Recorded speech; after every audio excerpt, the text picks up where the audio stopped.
Justin Hunt is here, it's all happening. Justin Hunt is here, it's all happening. Word up, word up, word up. It's all happening, y'all. It's all happening. I think y'all know the news. I know the news too. I think y'all know the news. I like the news. 9-second applause.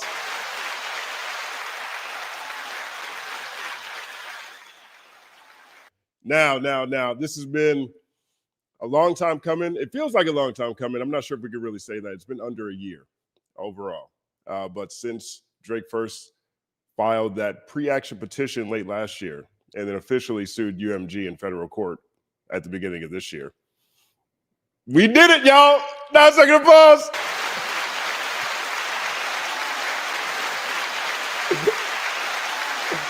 Oh my God, I'm having too much fun. I'm having too much fun.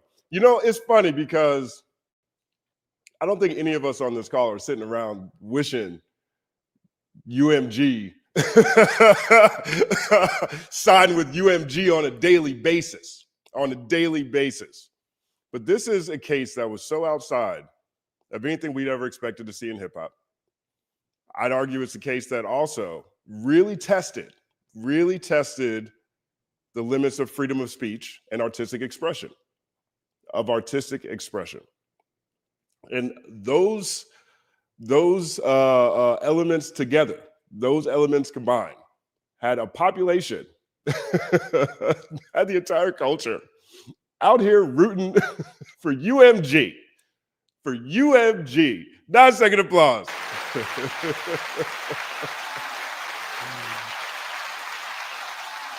I'm having a lot of fun if you guys can't tell. Thank you guys for joining me. So I read through the document already, but as I normally do whenever there's a new update to this case over the past year, I've read the whole entire documents and I put the video up. But today, I felt like this might be a good day to just go live and go through the document with you all. This has been something just really dumb. This is really dumb. You know, literally suing your record label over the thing that record labels are supposed to do. Their job is to promote the artist. Their job is to promote the music. You're suing a record label and citing defamation because another artist on their label, which is your label, said something that you told them to say. Like, this is crazy. 9-second applause.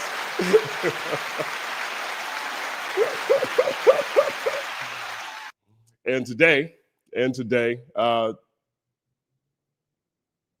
Judge Vargas dismissed the case. 9-second applause.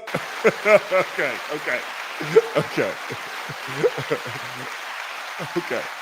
I'm not sure if you know what month it is, but it's October's very own goal happening in October. 9-second applause.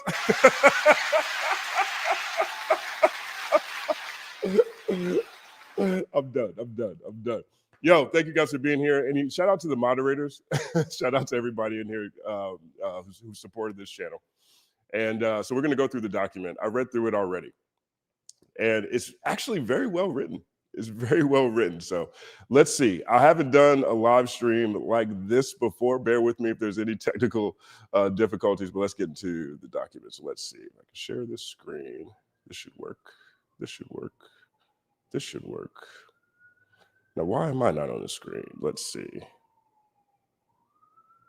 Because you guys, normally I could feel like I could see you guys. Oh, maybe I can. There I am. Okay, cool. Bet. All right.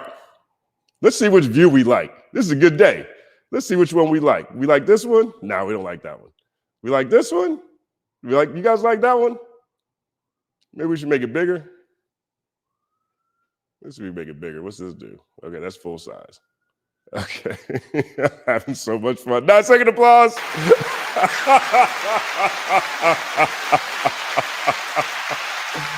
Word up. All right, so let's get into the document. All right, so here's the case. And this is just Judge Jeanette Vargas. This is her decision. Listen to how she opens this up. I feel like she could write album reviews. I feel like Judge Vargas should be out here writing commentary in hip hop. Listen to this opening. This case arises from perhaps the most infamous rap battle in the genre's history, the vitriolic war of words that erupted between superstar recording artists Aubrey Drake Graham and Kendrick Lamar Duckworth in the spring of 2024, setting the scene, something lovely. Over the course of 16 days, the two artists released 8 so-called diss tracks with increasingly heated rhetoric, loaded accusations, and violent imagery. The penultimate song of this feud, Not Like Us, by Kendrick Lamar, dealt the metaphorical killing blow. The song contains lyrics explicitly accusing Drake of being a pedophile, set to a catchy beat and a propulsive bass line. Not Like Us went on to become a cultural sensation, achieving immense commercial success and critical acclaim. Both Drake and Kendrick Lamar have recording contracts with defendant UMG. Didn't she set the stage right there, by the way? I'm sorry. Did she not do a good job of setting that stage? Propulsive bass line? She did a good job on that. 1 second applause. All right. Both Drake and Kendrick Lamar have recording contracts with defendant UMG Recordings. Drake alleges that UMG intentionally published and promoted Not Like Us while knowing the song's insinuations that he has relations with minors were false and defamatory. Drake has brought this action against UMG for defamation, harassment in the second degree, and violation of Section 349 of the New York General Business Law. Before the court is defendant's motion to dismiss pursuant to Rule 12b-6 of the Federal Rules of Civil Procedure. Because the court concludes that the allegedly defamatory statements in Not Like Us are non-actionable opinion, the motion to dismiss is granted. 9 second applause.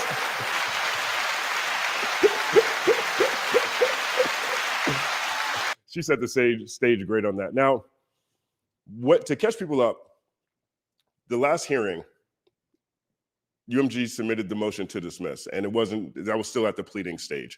So that wasn't necessarily the point in time where she was able to dismiss per, legal precedent, right? And so now we're at that stage. And so what this does is, the last thing that we saw filed were the list of witnesses and the list of different exhibits that UMG and Drake's team were going to present should the case move forward. But none of that is necessary at this point in time. 9 second applause.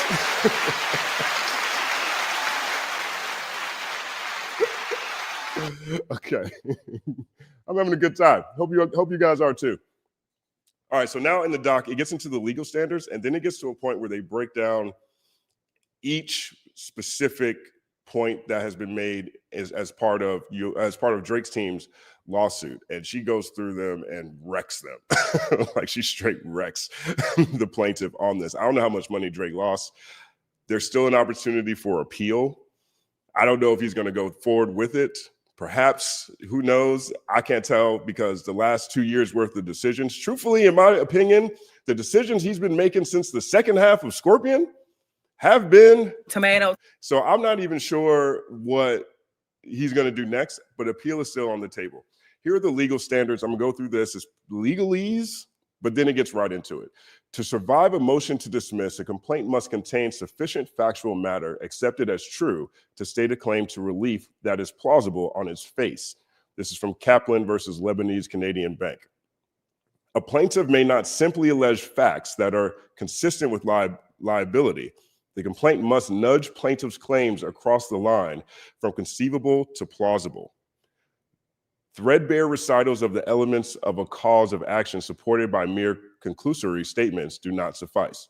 When ruling on a motion to dismiss under Rule 12b-6, the court accepts as true as well-pleaded allegations and draws all reasonable inferences in favor of the non-moving party. Romanova versus Emilius. The court need not credit legal conclusions couched as factual allegations, however. Dixon versus Blackanese. Blackanese. Maybe that's who Drake will be next. Drake will come out next year. Blackanese. 1 second applause. The court may also consider documents incorporated in the complaint by reference and matters of which judicial notice may be taken. Lee versus Springer. Judicial notice is appropriate when a matter is not subject to reasonable dispute because it's generally known within the trial court's territorial jurisdiction, or can be accurately and readily determined from sources whose accuracy cannot reasonably be questioned. Okay, so now we got that out the way. They go into the background. So this is the part where they sort of review everything that we've seen already. And some of this feels redundant, but this feels like a good day to just rehash how we've all gotten here. Okay. Because I'm having a good time. All right, so this is how the court describes this. Shout out to Jim Gillespie, my man Jim. He says the judge gave Drake the Kenny Powers. You're fucking out. You're the man, Justin. Love you always. Shout out to you, Jim. 1 second applause. That's awesome. That's one of my favorite shows, by the way, if you guys don't know that. Kenny Powers, The Boondocks, those are my two go-tos. If I'm ever in a bad mood, I put them on. If I'm ever having a party, I'll put on The Boondocks or Kenny Powers on mute and have the DJ play. It's all happening. All right, here's the background. The following background is largely taken from the allegations in the amended complaint, which are assumed true for purposes of this motion. Additionally, defendant requests the court take judicial notice of certain extrinsic evidence pursuant to Rule 201 of the Federal Rules of Evidence. These exhibits exclude the lyrics of the songs released as part of Drake and Kendrick Lamar's rap battle. The dates which these songs were released and the lyrics of these songs are not reasonably subject to dispute. Pickett versus Migos and the songs themselves, with one exception, all referenced in the amended complaint. Accordingly, the court will take judicial notice of exhibits H through I and exhibits K through O to the request for judicial notice to understand defendants' alleged statements in their necessary and proper context. Now, that part is actually pretty important. What the judge is doing right here is saying, at these points, there's going to be a couple of points in this filing where I have to take judicial notice because either the plaintiff didn't say something or the defensive didn't say something, and they take judicial notice to Millie Bobby Brown being 14 when Drake was texting her. That's one of the judicial notices they take. They also take a judicial notice to how, regardless of whether people had only heard the song Not Like Us, this battle was covered in such range that has been covered throughout the globe that it'd be very difficult, the judge says, it'd be very difficult for the reasonable listener to listen to that song and not understand that as part of a rap battle, which means that if you understand that's a part of a rap battle, then you understand that it's all hyperbolic opinion, right? So she's setting us up for that point. We'll get to that point, but that's another reason why I'm pointing this out here. Ganks versus Mensch, taking judicial notice of submissions that place defendants' comments in the broader social context to aid the court's determination of the adequacy of the plaintiff's defamation claims. Exhibits B, J, and P are directly referenced and relied upon in plaintiff's amended complaint. And because the document can be accurately and readily determined from sources whose accuracy cannot reasonably be questioned. Fed R. Evid. The court also takes judicial notice of the judicial notice of the search results from the New York Times website. Yeah, so this is stuff I just pointed out here. All right. Factual allegations. Well, here's the footnote. During oral argument, plaintiff agreed that these exhibits were properly before the court in its consideration of the motions to dismiss. Now, that's one thing that is a little bit disappointing. One thing that's a little bit disappointing in this filing, it's that I was hoping that the judge might be a little more petty in the footnotes, just like UMG was in the beginning. She's not petty. She keeps it professional. I respect that. 1 second applause to Judge Vargas. Factual allegations. Drake is a prominent recording artist and songwriter, among other public-facing endeavors. Drake has had a successful music career under defendant UMG for at least 20 years. UMG uses its brands and imprints or labels to provide its music artists with the means to create, promote, and distribute their music commercially. Defendant, through Universal Music Publishing Group, holds exclusive publishing and distribution rights to Drake's music, as well as that of Kendrick Lamar. Here's the backstory. On April 19, 2024, Drake released a diss track directed at Kendrick Lamar called, I said Kendrick Lamar. I sound like that tweet from Gina Views the other day. What's the LA accent? Kendrick Lamar, Mark Buster. That was a good tweet. 1 second plus. A diss track directed at Kendrick Lamar called Push-Ups. Drake mocks Lamar's height and shoe size. How the fuck you big stepping with a size 7 men's on? Pip squeak pipe down. And questions Lamar's success. You ain't in no big 3. SZA got you wiped down. I'm at the top of the mountain, so you tight now. Just to have this talk with your ass, I had to hike down. You know, in retrospect, that might have been the peak of this battle for Drake. Now, I've always been someone who has been a fan of Tailor-Made Freestyle. I made multiple videos about it. I have shared why I enjoyed that song so much. I think it's one of the few examples of imagination and third-person storytelling I think we might have ever gotten from Drake. I like it a lot. But with everything we know now, this part right here, this push-ups lines where she's talking about this stuff, pip squeak, pipe down. I'm at the top of the mountain, so you tighten down just to have this talk with your ass. I had to hike down. I feel like that's where he fell off. That might be exactly where he was last at his peak, because everything after this did not go well for Mr. October's very own. 1 second applause for us. A few days later, Drake released Tailor-Made Freestyle, in which he used artificial intelligence generated voices of deceased rapper Tupac and rapper Snoop Dogg to goad Lamar. In the track, Tupac and Snoop Dogg share their disappointment that Lamar had not yet responded to push-ups. Example, Kendrick, we need you. West Coast savior. You seem a little nervous about all the publicity. You got to show this fucking Al who's the boss on the West. Drake, in his own voice, further taunts Kendrick for failing to come up with a satisfactory response, saying, I know you're in that New York apartment, you're struggling right now. I know it. In the notepad doing lyrical gymnastics, my boy. Now, this part right here, when I was reading this, I was like, man, I wonder if Judge Vargas was legitimately sitting in her chambers listening to these songs. Like, was she in the gym going through all these diss tracks? Did she make a playlist? Did she make a rap World War III playlist like I did that I listened to in the gym and listen to these songs in order? Or is this some legal aid that's doing this? Like the image of Judge Vargas sitting around listening to these songs and catching these different nuances, because it's going to come back. She does a great job. Like, the argument she makes it sounds like someone who listened and understands what's going on. I need to see what Judge Vargas looked like. But when I got to this part of this thing, I was like, man, was she really sitting around listening to these joints? This is hilarious. All right, here we go. Drake in his own voice, we just did that. All right, here's the footnote. Drake's clothing brand is October's very own, or OVO, which is represented by an owl. Isn't it crazy this dropped in October as well? 1 second applause. Drake also surmises that Kendrick was purposefully delaying his response because artist Taylor Swift had just released a new album, and Taylor Swift just released a new album this week. 1 second applause. Like, it just the synergies in the universe that lined up to this ruling have also been very loud to me. Like, he said Tailor-Made Freestyle, saying, oh, I know you waiting to drop because Taylor just dropped. Well, Judge Vargas might have waited to drop this opinion until Taylor dropped too. 1 second applause. Shout out to Taylor Swift, biggest gangster in the music game right now. She got the whole PG Lang on mute, like Beyonce, like that Beyonce challenge. Y'all boys quiet for the weekend.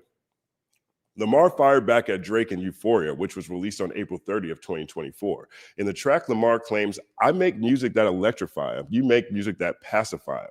And that he would spare Drake this time. That's random acts of kindness.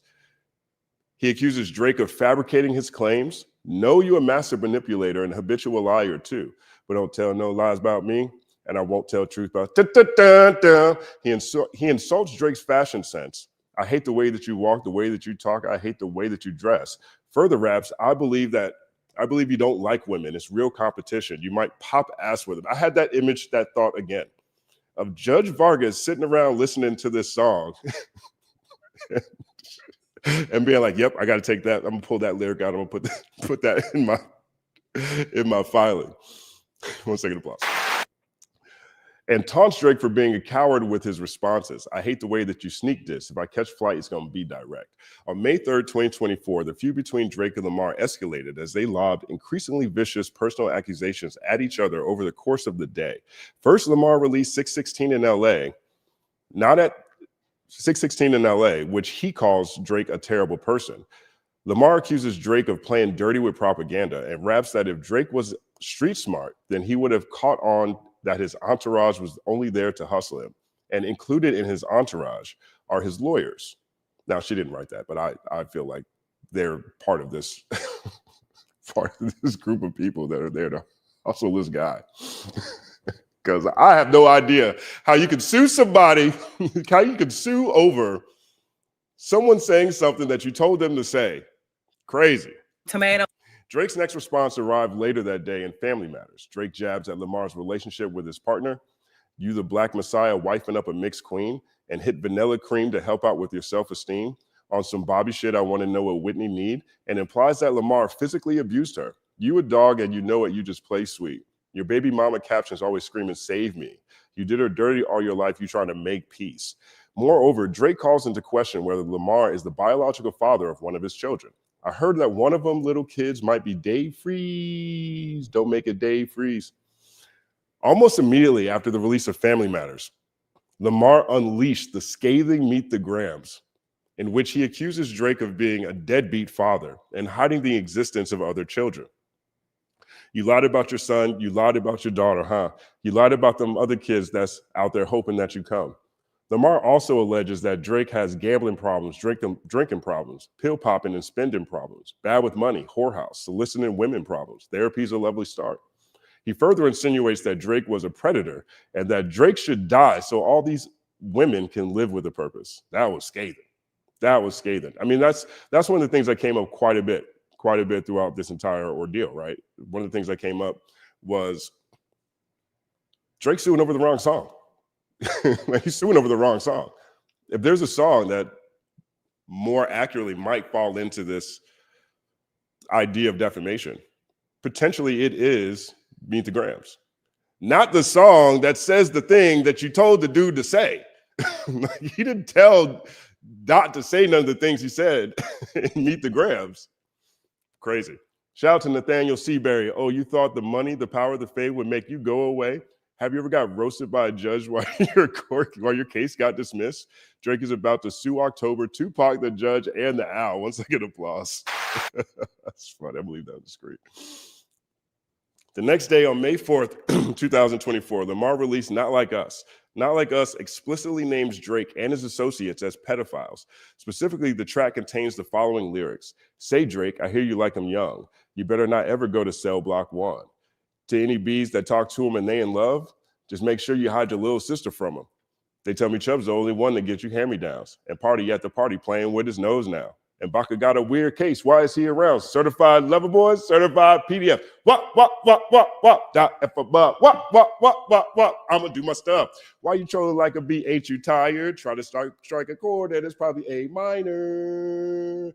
They've been doing that all over the world. If there's one argument against Kendrick winning album of the year at the Grammy or best rap album at the Grammys, it might be A minor fatigue. Like, we have been a year and a half of the entire globe going up off of this particular part right here. I'm not wishing it on him. I'm just saying, can you imagine being Drake?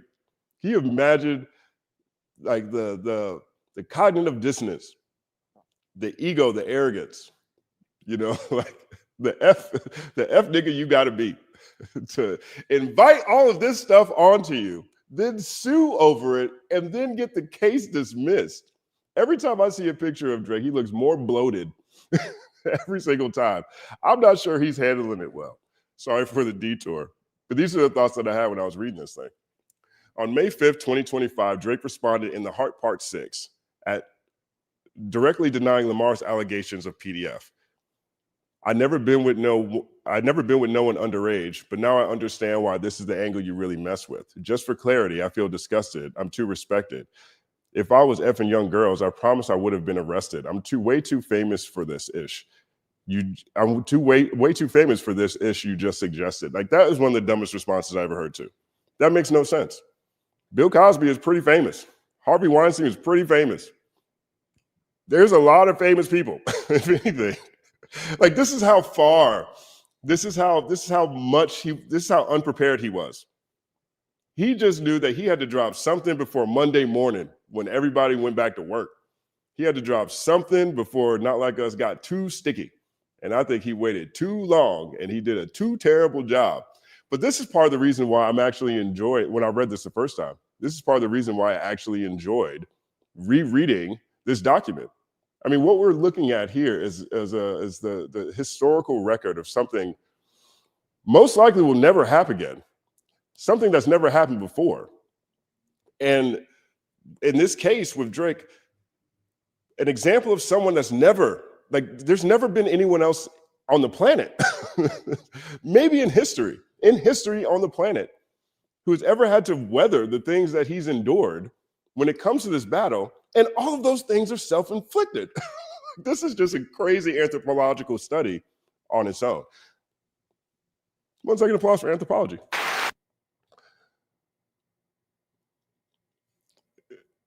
In the track, Drake further sneers that this Epstein angle was the ish I expected and accused Lamar of wanting to misdirect. Drake also alleges that he had planted some of the information Lamar has used against him. We plotted for a week and then we fed you the information. But you so thirsty, you're not concerned with investigation. You got to learn to fact check things and be less impatient. And I thought this really stood out too, right? This is the judge. This is the judge's statement here. She pulled that out as well, right? Of all the things that people could have pulled out in these songs, this could have been pulled out too. I mean, for example, right? UMG, they were the ones who put all the filings into context in the previous filings. They were the ones saying, hey, you can't look at Not Like Us in a vacuum. Hey, you have to look at what's happening here. It's a rap battle. This song went to that song, went to this song, went to that song, right? And UMG was trying to do the opposite. UMG was sitting around saying, we have to look at this as just this song because this song is the defamatory material. And UMG should be sued because they're the ones that are promoting it, and they continue to push it even after we told them that, hey, we feel like this is defamatory against us, right? And if you come into this document, she's pulled out all the things that we've been sitting around talking about. Like, this is a big one. You can't sit here and say what someone said to you is defamatory after you put out a song that said, we plotted for a week and then we fed you the information. But you so thirsty, you're not concerned with investigation. You got to learn to fact check things and be less impatient. This is an example of another thing that Drake said. First, Drake said, tell them you like young girls as a gift for me. And then later he says, we plotted for a week and fed you the information. I don't know what's going on with his team. I don't know what his strategy and his mind was like. There's a lot of people who say Drake should have never gotten this battle. And I understand that. And I think all things considered, Drake, that's probably the right thing Drake should have done. I give Drake a lot of credit for even attempting to do this. But all that credit goes away immediately after two things: his terrible strategy and then filing a lawsuit. When knowing, like, you've got bookend tracks. One says, tell him I like young girls. And the other one says, we fed you the information. We heard you feed him the information. You fed him the information on Tailor-Made Freestyle. Tomato. It's great. It's crazy. But I like the way she's pulling these things out. I like the way she's pulling these things out here. Big shout out to Just Gwen. Happy early birthday, Drake. Hip hop wins. I feel you on that one. 1 second applause to Gwen.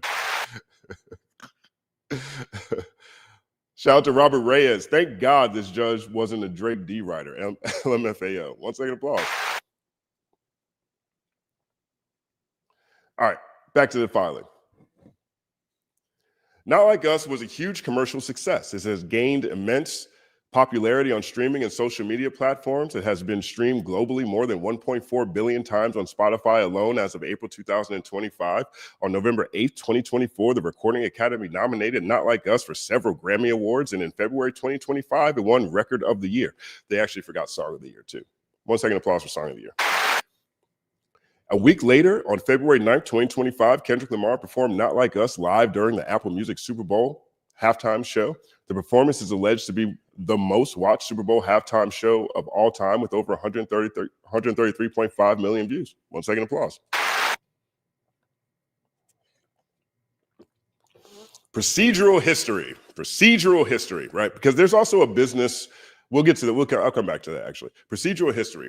Plaintiff brings claims for defamation, harassment in the second degree in violation of New York General Business Law 349 based on UMG's publication and promotion of Not Like Us. Defendant has filed a motion to dismiss the amended complaint. On June 30th, 2025, the court heard oral argument from both parties concerning the motion to dismiss and the request for judicial notice. That was the first time I think we got a sense of how closely Judge Vargas had been following, or at least how closely she'd been following these songs, or at least had been following, the filings and her understanding of these songs. Because there was a moment during this hearing that's referenced here where Drake's team says, Kendrick called him a PDF.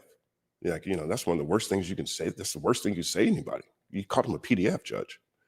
And Judge Vargas sat there and said, didn't he say that Kendrick's kids weren't his?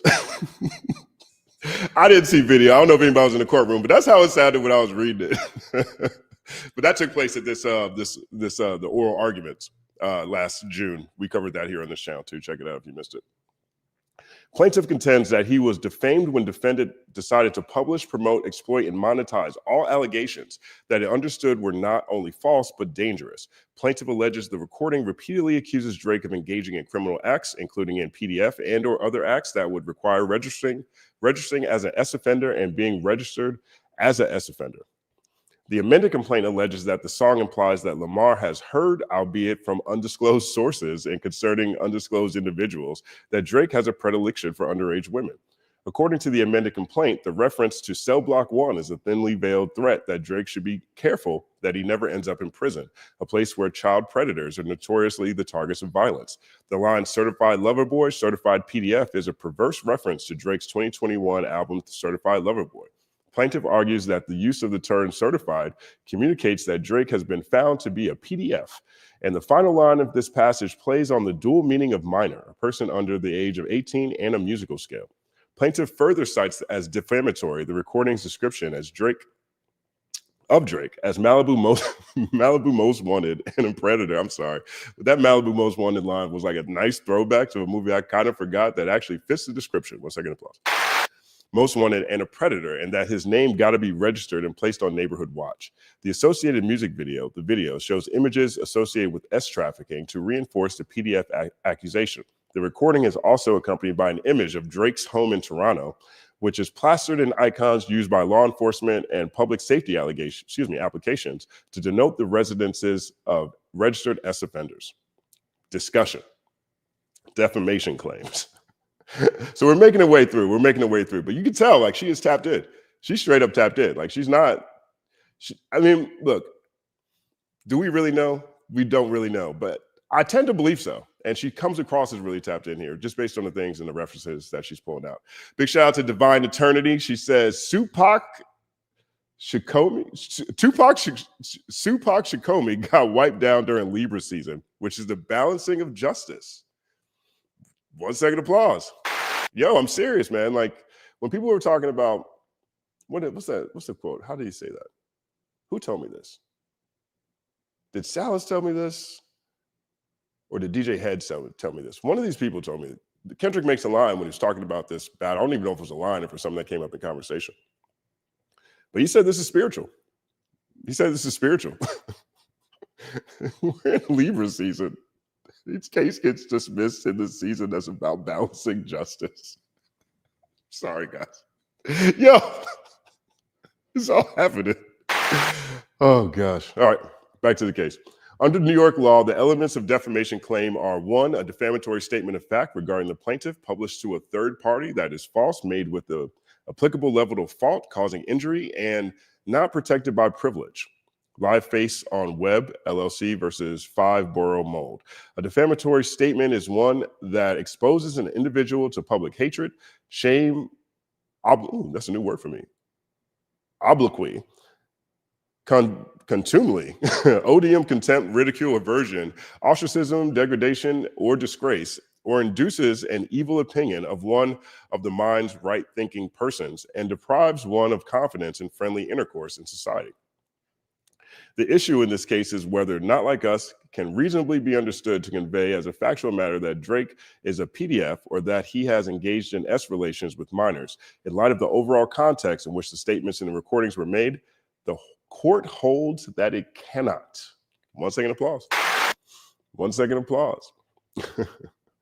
Obloquy. Big shout out to you, Divine Eternally. 1 second, applause. Obloquy. I got to practice that one. Shout out to Nathaniel Seabury. We heard the judge cut the case free. The jokes write themselves. 1 second, applause. All right.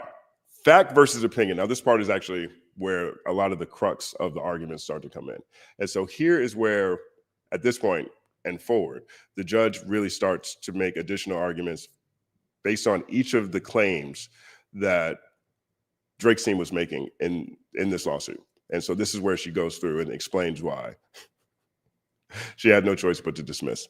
Under the First Amendment, there is no such thing as a false idea. Only assertions of fact are capable of being proved false. Moreover, the New York Constitution provides for absolute protection of opinions. I really like this sentence. I mean, it's a legal sentence here, but just in generally speaking, like this is something I think will stick with me. Under the First Amendment, there's no such thing as a false idea. A false idea. Only assertions of fact are capable of being proven false. Like that's just one of those beautiful examples of the English language. Like I'm a words guy. That's just a beautifully phrased legal statute there. Moreover, the New York Constitution provides for absolute protection of opinions. Thus, courts must distinguish between statements of fact, which may be defamatory, and expressions of opinion, which are not defamatory, and have the full protection of the New York Constitution. Whether a challenged statement is fact or opinion is a legal question. So, plaintiff argues that it is inappropriate for the court to determine at the pleading stage whether a reasonable listener would perceive the recording as fact or opinion. Yet, because this is a question of law, New York courts routinely resolve this question at the motion to dismiss stage, which is where we are now. Excuse me. Holding on a motion to dismiss that challenged statement constitutes opinion, definitively found. Whether a statement is a fact or opinion is a question of law for the courts to be decided based on what the average person hearing or reading the communication would take it to mean, and is appropriately raised at the motion to dismiss stage. Holding that because whether a statement is defamatory presents a legal, excuse me, presents a legal issue to be resolved by the court, defamation's actions are particularly suitable for resolution on the motion to dismiss stage. There is a particular value in resolving defamation claims at the pleading stage so as not to protract litigation through discovery and trial and thereby chill the exercise of constitutionally protected freedoms. This is what definitively found. So what that was saying these three cases all say that it's better to dismiss the case at the motion to dismiss stage as opposed to the pleading stage. In distinguishing between fact and opinion, three factors guide the court's consideration. Whether the specific language is in issue has a precise meaning which is readily understood, whether the statements are capable of being proven true or false, and whether either of the full context of the communication in which the statement appears or the broader social context and surrounding circumstances are such as to signal readers or listeners that what is being read or heard is likely to be opinion or fact. So she's setting it up right now. She's going to go through each of these three and explain where the plaintiffs were not able to effectively make their case based on these statutes. Excuse me. The court conducts this inquiry through the lens of a reasonable listener. Plaintiff's suit is focused on a single factual message conveyed by the recording, the false allegation that Drake is a PDF. The recording is myopically focused on ensuring that listeners take away one message from the song, that Drake is a PDF. I think that was from UMG's filing. I feel like I remember reading that there. This statement has readily understandable meaning and it is capable of being proven true or false. But even accusations of criminal behavior are not actionable if understood in context. They are opinion rather than fact. Thus, the court will focus its analysis on the third factor. This inquiry is a holistic one, which looks to the overall context in which the assertions were made. In Bryan, it says, in order to assess the impact that the statements would have on a reasonable listener, Levin says that as well. Context concludes the forum in which the communication was published, the surrounding circumstances, the tone and language of the communication, and its apparent purpose. Forum. To start, the court considers the form in which the allegedly defamatory statements appear, as that it is a useful gauge for determining whether the reasonable listener will treat it more readily as opinion than fact. For example, the average listener is more likely to understand statements made on a news program or in a journalistic piece to be factual, while statements made in an opinion page of a newspaper or on an internet comment page are generally perceived as opinion. Millis versus Newsday said, appearance of a statement on editorial page indicative of opinion. Bryan says the common expectation is that columns and articles published on a newspaper's op-ed section will represent the viewpoints of their authors, and as such, considerable hyperbole, speculation, diversified forms of expressions, and opinion. Sandals Resorts says that the culture of internet communication has as distinct from that of print media, such as newspapers and magazines, has been characterized as encouraging a freewheeling, anything goes writing style. Remember that phrase, that's about to come back. The fact that the allegedly defamatory statement appeared on Twitter conveys a strong signal to a reasonable reader that this was defendant's opinion. And then LiveFace says the media vehicles used to disseminate the alleged defamation, a WordPress blog, social media posts, and an unsigned press release complaining about litigation tactics suggest to readers that they contain opinions, not fact, and that they are written in an amateurish fashion. The form in which a statement appears is not dispositive of the fact versus opinion inquiry, but it does provide additional contextual indicia that can inform the court's analysis. The forum here is a music recording, in particular a rap diss track with accompanying video and album art. Diss tracks are more akin to forums like YouTube and X, which encourage a freewheeling, anything goes writing style. There it is again. Than journalistic reporting. Sandals Resorts, quotation marks omitted. The average listener is not under the impression that a diss track is the product of a thoughtful or disinterested investigation conveying to the public fact-checked, verifiable content. I agree. Shout out to Judge Vargas. 1 second applause. I like the way she brought that around too, right? Because she sat there and compared it to social media. She compared it to opinion pages. She compared it to WordPress blogs. You know what I mean? And she brought diss tracks into that same conversation. And I think that's exactly where it should live, right? I mean, you're dissing somebody, right? It's the dozens. It's your mama jokes, right? Your mama's so fat she jumped in the air and got stuck. Well, your mama ain't nobody mama so fat she jumped in the air and got stuck. That's not real, right? And this comes from the same lineage. Diss tracks, this culture of dozens and sigging on people is a lineage thing. You know what I'm saying? And so I really appreciate that part there and how she compared it to more modern forms of media that maybe people outside of hip hop or what's happening in rap music understand. 1 second applause. 2, surrounding circumstances. Next, the court considers the full context of the communication in which the statement appears, including the settings surrounding the communication. Steinhilber. This was a big case. I mean, Steinhilber versus Alphonse was a big case, and this came up in a lot of previous filings. It was mentioned a bunch of times on both sides. The fact that the recording was made in the midst of a rap battle is essential to assessing its impact on a reasonable listener. Even apparent statements of fact may assume the character of statements of opinion when made in public debate, heated labor dispute, or other circumstances in which an audience may anticipate the use of epithets, fiery rhetoric, or hyperbole.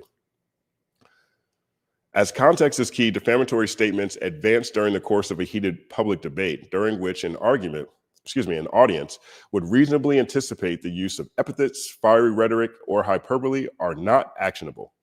The decision by the New York Court of Appeals in Steinhilber is instructive in this regard. In Steinhilber, the allegedly defamatory statements were published in a tape-recorded telephone message that was played automatically to anyone dialing the private phone number that was given to labor unions. The union had assessed a fine against plaintiff after she had defied a strike order, and the phone message appeared after she had failed to pay the fine.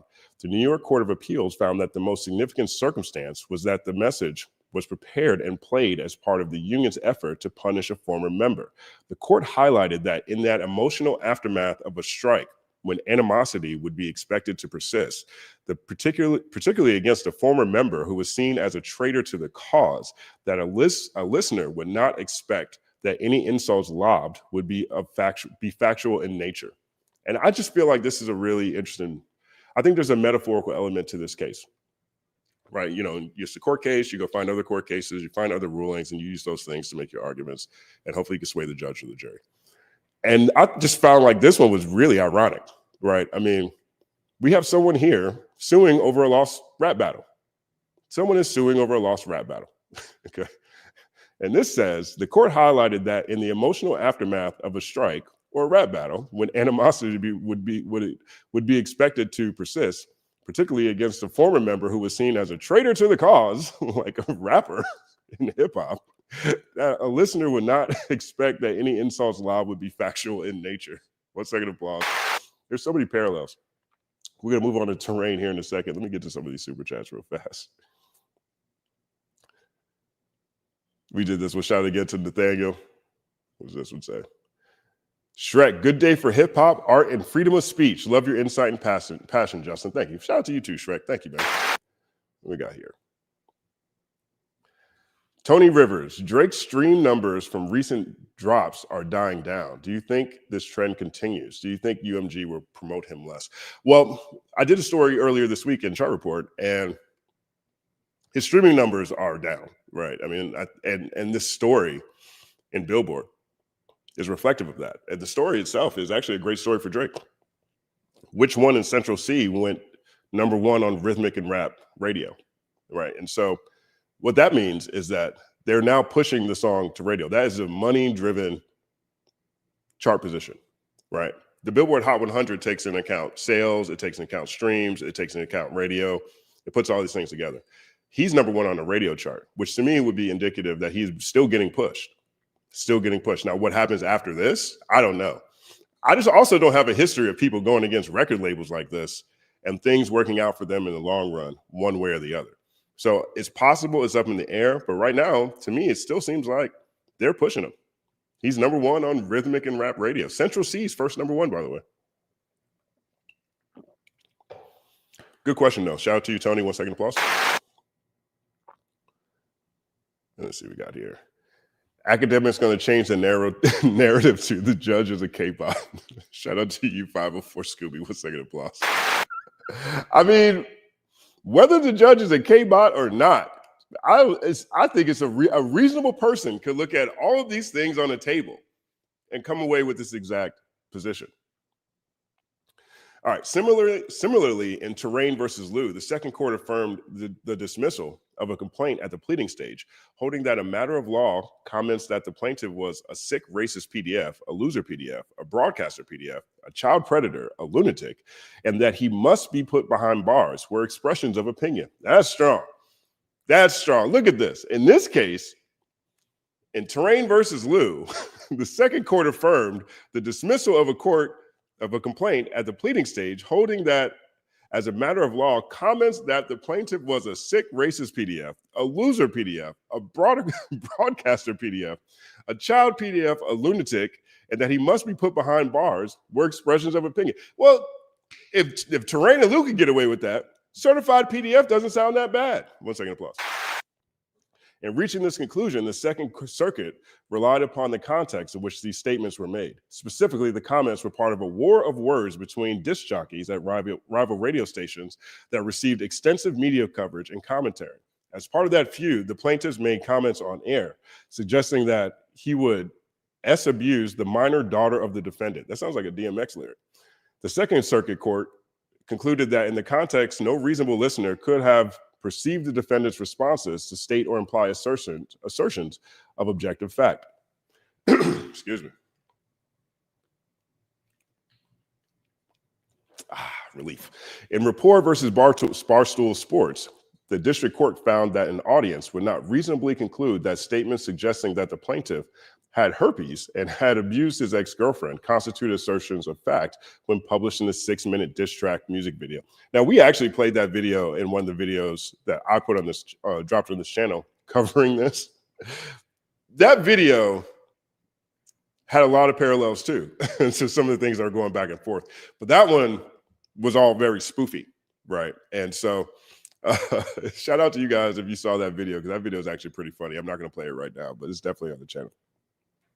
The district court observed that the statements were delivered in the midst of a public and very acrimonious dispute between the parties that would have been obvious to even the most casual observer.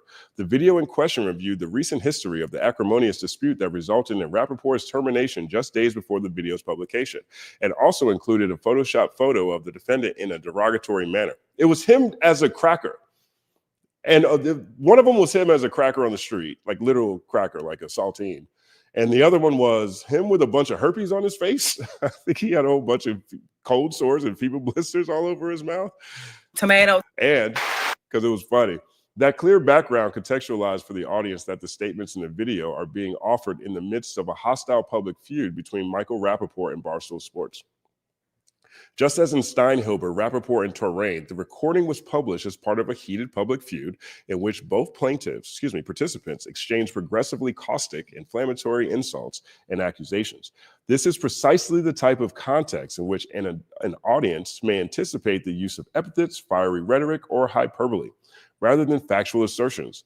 A rap diss track would not create more of an expectation in the average listener that the lyrics state sober facts instead of opinion than the statements at issue in those cases. 1 second applause.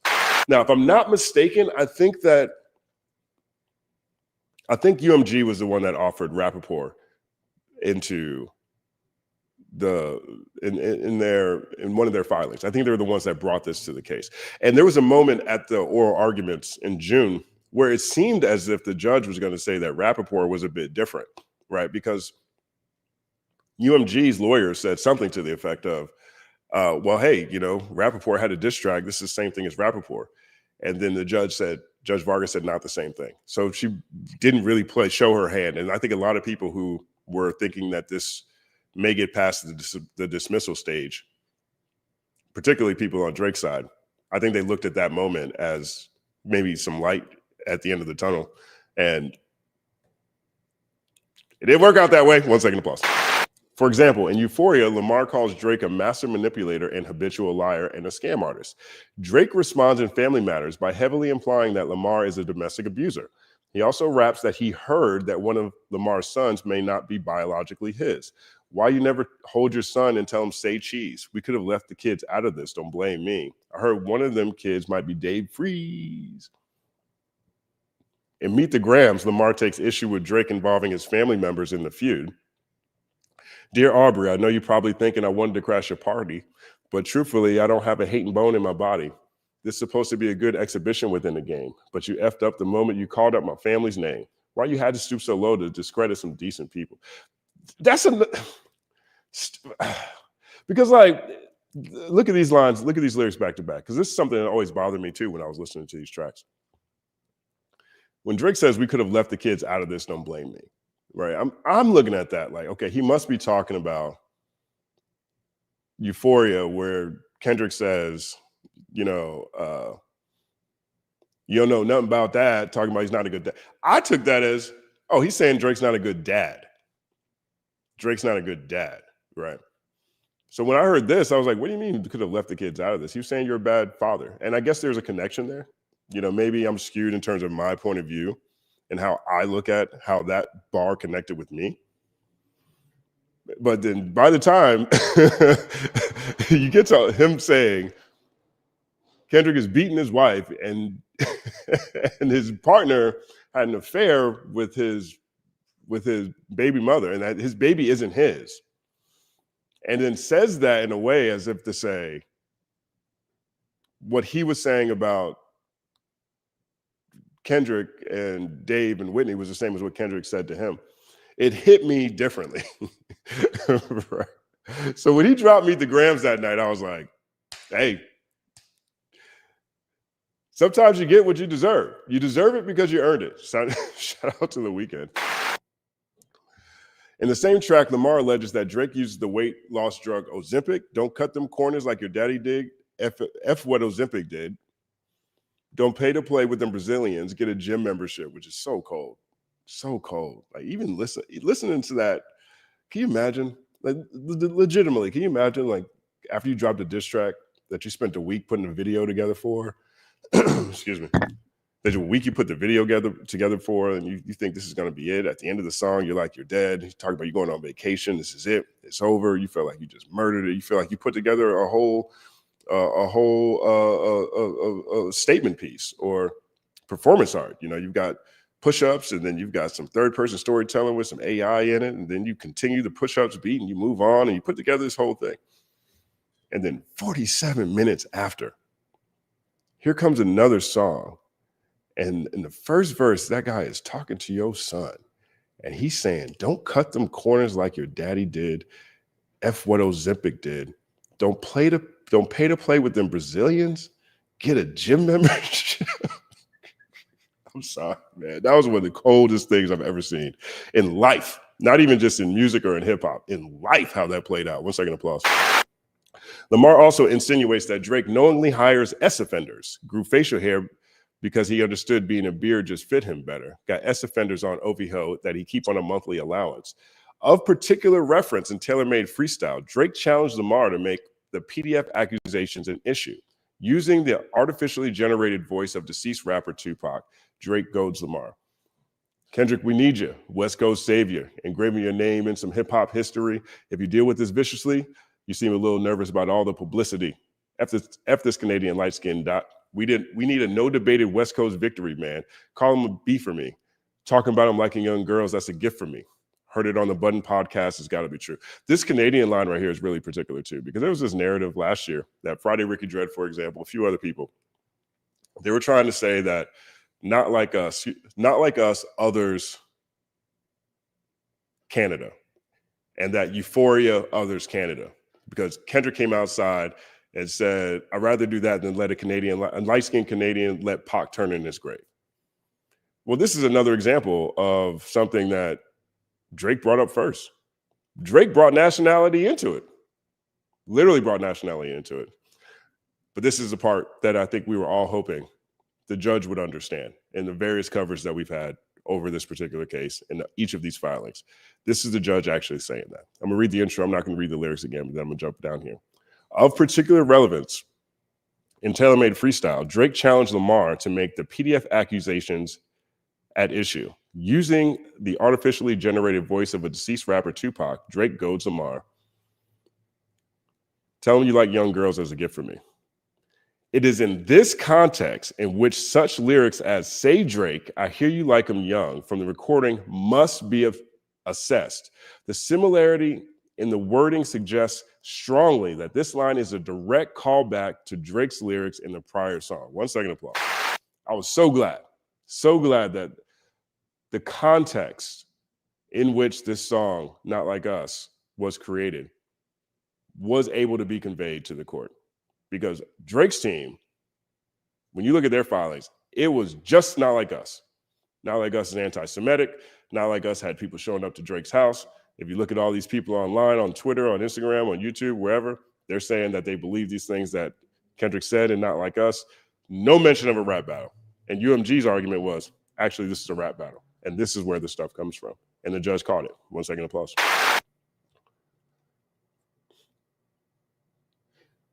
All right, let's get a couple of super chats. Matt Hemming, shout out to Matt. I can't imagine how Drake will respond to this, but you know it's going to be awkward AF.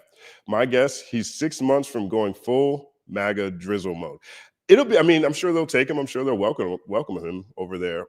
But this guy is literally attacking free speech too. So maybe his timing's actually pretty good, maybe. 1 second applause. I feel like he's already over there. He's got Hell's Angels security. He's got Happy Dad, Happy Dad from Canada. They were thanked at Trump's victory party after he won the election last year. I think he might already be over there. His name is Iceman. I mean, when I think of ice, that's the second thing that comes to mind. Abducting people. Nathaniel Seabury, this is a record for how many times one person has lost in a year. He's lost more times than Trump went bankrupt and was impeached combined. Jesus, 1 second applause. Shout out to you, Nathaniel. Andy Pandy, I say Drake had to do the battle. What he shouldn't have done was assume he could defeat a Pulitzer Prize winner who graduated with a 4.0 GPA, had 3 times the Grammys, an Oscar nomination, and Emmy, etc. 1 second applause. I mean, he was definitely out of his league, but I think that Drake either needs to listen to everybody around him or he needs to fire them. I think it has to be one of the two. I've not seen a worse strategy going into a rap battle. You know, its strategy seemed to be clouded with things that had happened maybe previously, like how he was able to win previously. He thought maybe he can out-meme people. He thought maybe he can pull the internet in a certain way. But the lack of understanding of who he's going up against. Like, I don't understand the idea of trying to go pull up dirt on one of the most solid people in rap music. He's not online all the time. We don't see him. When we see him, he's getting Pulitzers. We don't see him at the strip club. You know what I mean? I don't understand like that angle. I think you're better off just attacking his pen. If you're going to go to battle with someone who's revered as a lyricist, you have to attack the idea that they're as great as they are. How you do that, either way, I think that's where he should spend his focus. I definitely think about this kind of stuff all the time. And I don't think that anyone around him thought past the fact that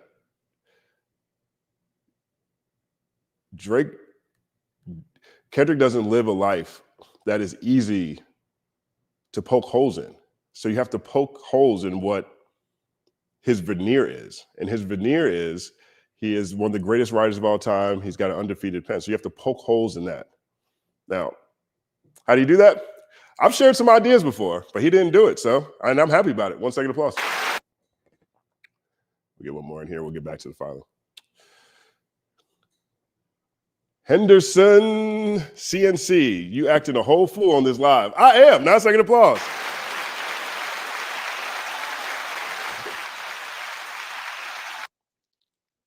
Word up. Okay. Okay, here we go. Plaintiff argues that the court should ignore the songs that came before and assess Not Like Us as a singular entity. Plaintiff argues that the average listener is not someone who is familiar with every track released as part of the rap battle before listening to the recording.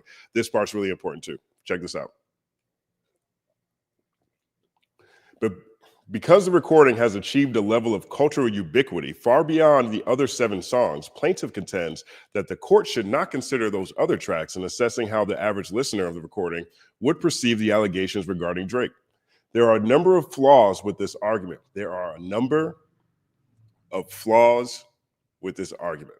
Not Like Us cannot be viewed in isolation, but must be placed in its appropriate factual context. Statements must first be viewed in their context in order for courts to determine whether a reasonable person would view them as expressing or implying any facts. Here, the factual context is the insults and trash talking that took place via these diss tracks in the days and weeks leading up to the publication of Not Like Us. The songs released during this rap battle are in dialogue with one another. They reference prior songs and then respond to insults and accusations made by the rival artists. The songs thus must be read together fully to assess how the general audience would perceive the statements in the recording, holding that 2 newspaper articles had to be read together to understand full context. Notably, the Second Circuit rejected a similar argument in Terrain. There, the plaintiff argued that the district court improperly considered the statements that he made during his war of words because they were not included in his complaint. The Second Circuit held that because the court must look at the overall context in which a statement was made in order to determine if it was actionable, the district must properly consider all statements made during the feud between the 2 disc jockeys, regardless of whether they were included in the complaint. Moreover, while the plaintiff is correct that the intended audience for the recording is the general public and not a subset of rap devotees or Kendrick Lamar fans, the recordings in the rap battle were likewise released to the general public. These were not songs accessible to a select niche few, but tracks released by commercially successful artists. While Not Like Us may be the most popular diss tracks, I love this point so much because every time I would get online and I see all these Al fans in my mentions talking to me about Not Like Us, acting as if these other songs were somehow flops, somehow duds. I would get so frustrated. This sentence right here, I love the fact that the judge said this. While Not Like Us may be the most popular of the diss tracks, the other songs were hits in their own right, with streams in the tens of millions or hundreds of millions. Thank you. 1 second applause. Just because Not Like Us blew up doesn't mean that nothing else did. Push-Ups was on the charts. Family Matters was like number 7. The week Not Like Us went number 1. Euphoria was number 3. And Family Matters was number 7. Number 7. These were very successful songs. It just so happens that one song was stickier than the rest. 1 second applause.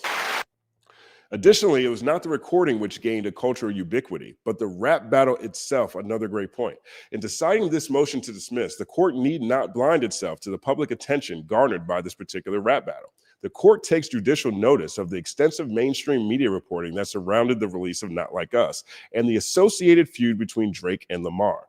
Here's their examples, right? So this is a footnote. I'll read this one. What the judge did here is the judge, in these footnotes, the judge listed articles from major publications. See also Mark Savage's Drake and Kendrick Lamar beef explained, what has happened and why. That was in BBC News. Danny D. Placido has Drake versus Kendrick Lamar, who won? That was in Forbes. You got Herb Skreinberg. He says Kendrick Lamar and Drake's feud got heated and ugly. That was in the Washington Post.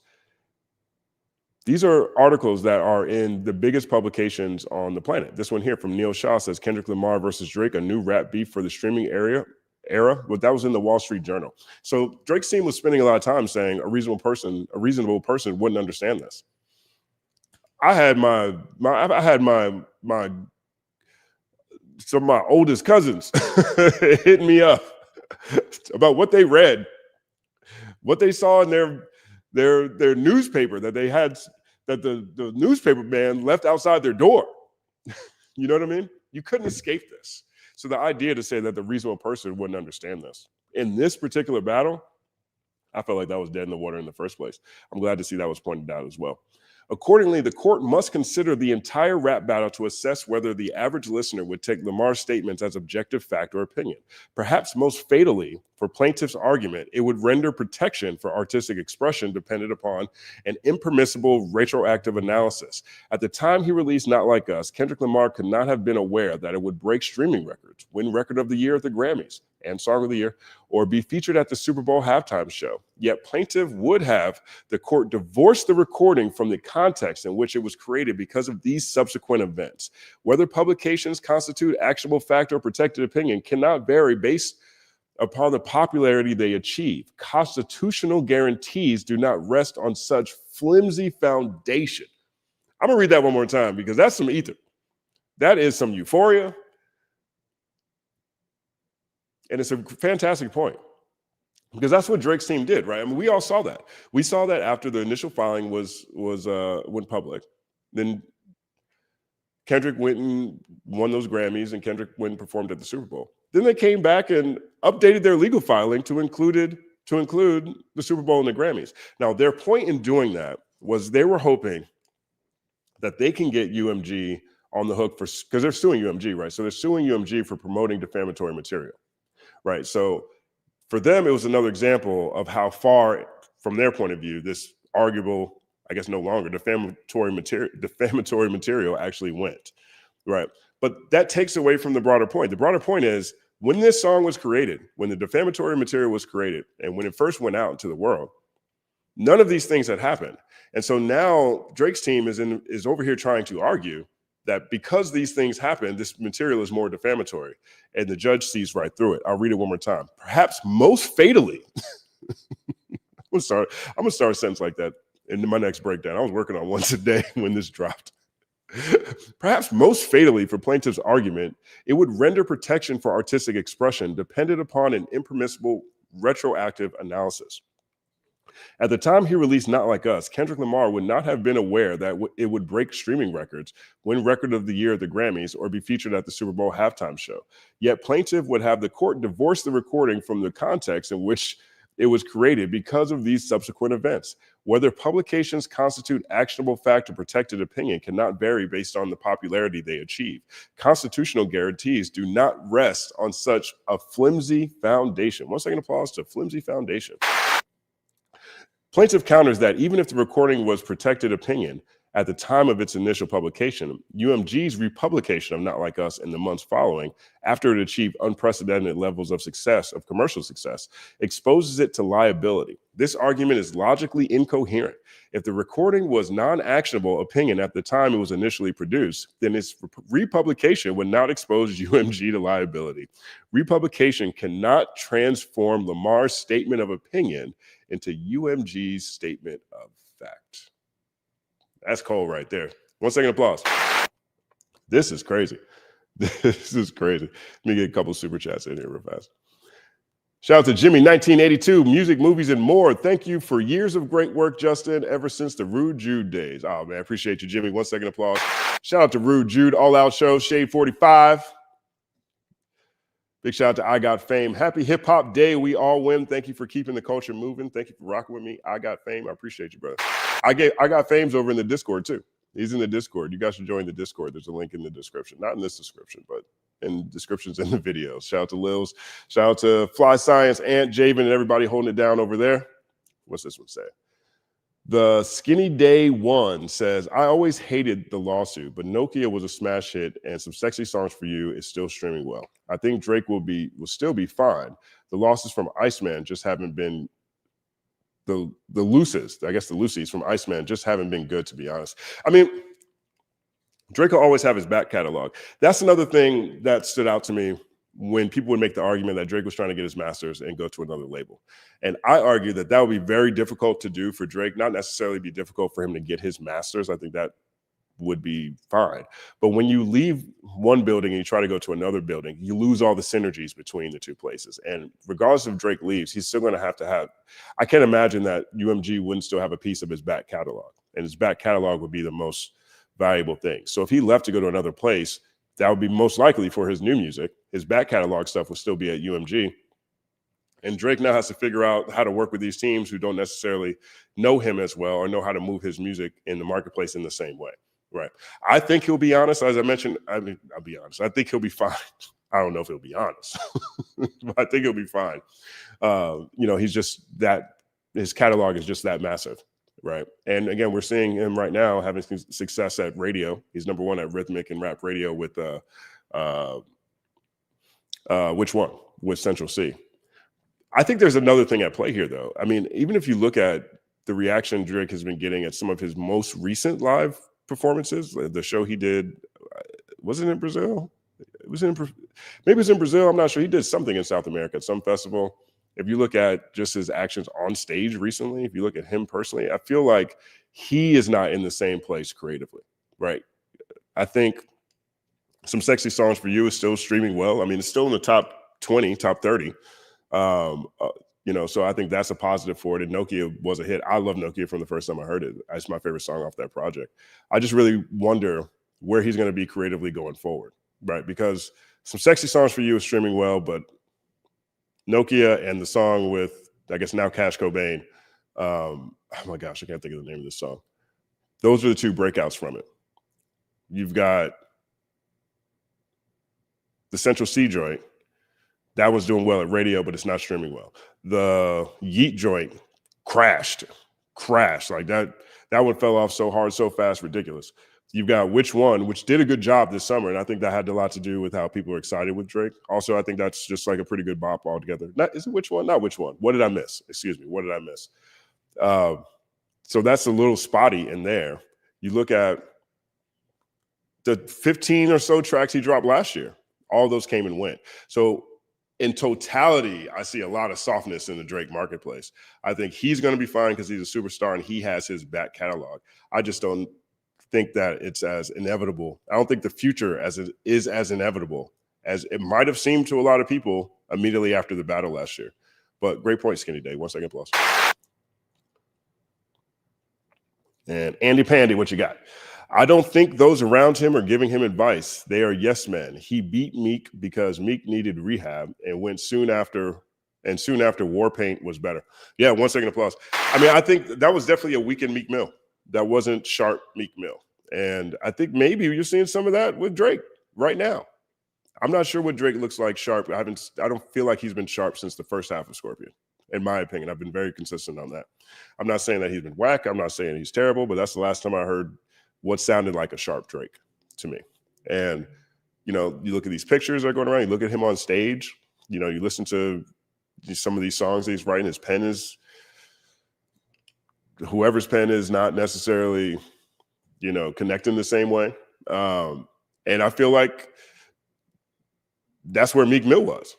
I felt like Meek Mill was on drugs at that point in time. Not to laugh that he's on drugs, but yet and still, I think what Meek Mill was up against versus Drake at that point in time, I'm not sure if Meek Mill would have been able to overcome either, right? Because Drake at that point in time, particularly after, oh my gosh, what is it? It's funny when the gods get to act like the Stay Scheming, particularly after Stay Scheming, right? And even prior to that, if you look at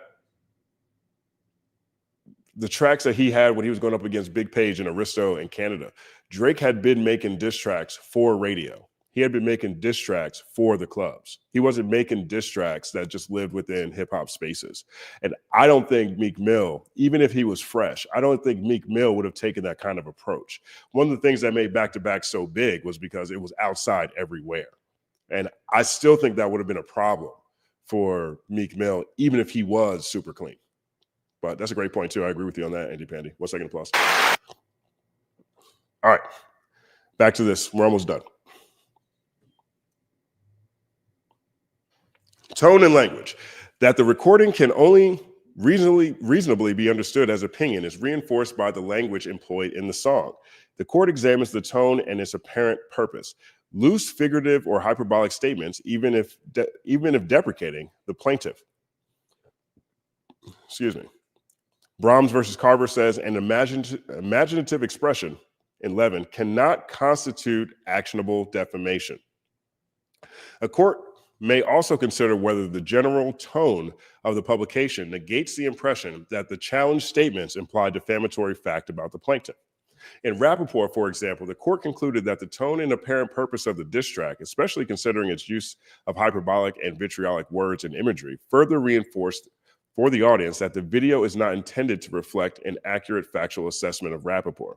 The district court faced no difficulty concluding that the context of the diss track video reasonably signals to the viewers that the challenged statements are the prejudiced, opinionated viewpoints of the Barstool defendants. The Second Circuit affirmed that the district court's analysis, concluding that the nature and tone of the surrounding language can function as a strong indicator to the reasonable reader that the statement is not expressing or implying any facts. Not Like Us is replete with profanity, trash talking, threats of violence, and figurative and hyperbolic language, all of which are indicia of opinion. A reasonable listener would not equate a song that contains lyrics such as "Ain't no law, boy, you ball boy, fetch Gatorade" or something.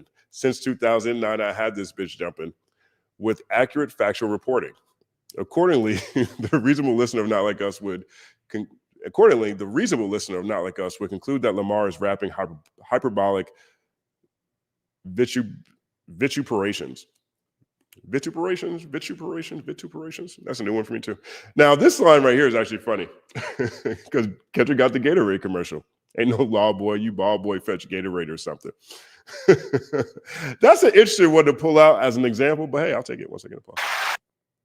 Plaintiff contends that in determining if the lyrics in Not Like Us express fact or opinion, the court must consider the subjective views of listeners, as well as commentators in the rap industry and the press, who understood the recording, video, and image as an attempt to convey a precise factual message, PDF, about Drake.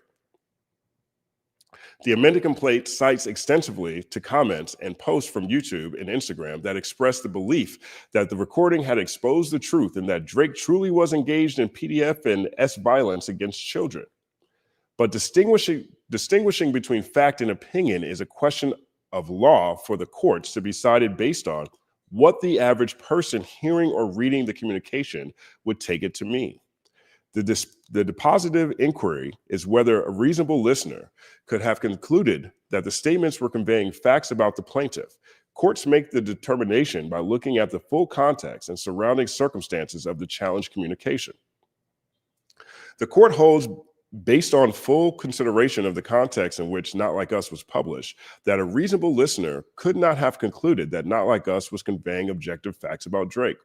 The views expressed by users KaikoKin8026, Mr. Right 8439, and ZXZ Nebula and other these people have made it into multiple legal filings. Shout out to all three. 1 second applause.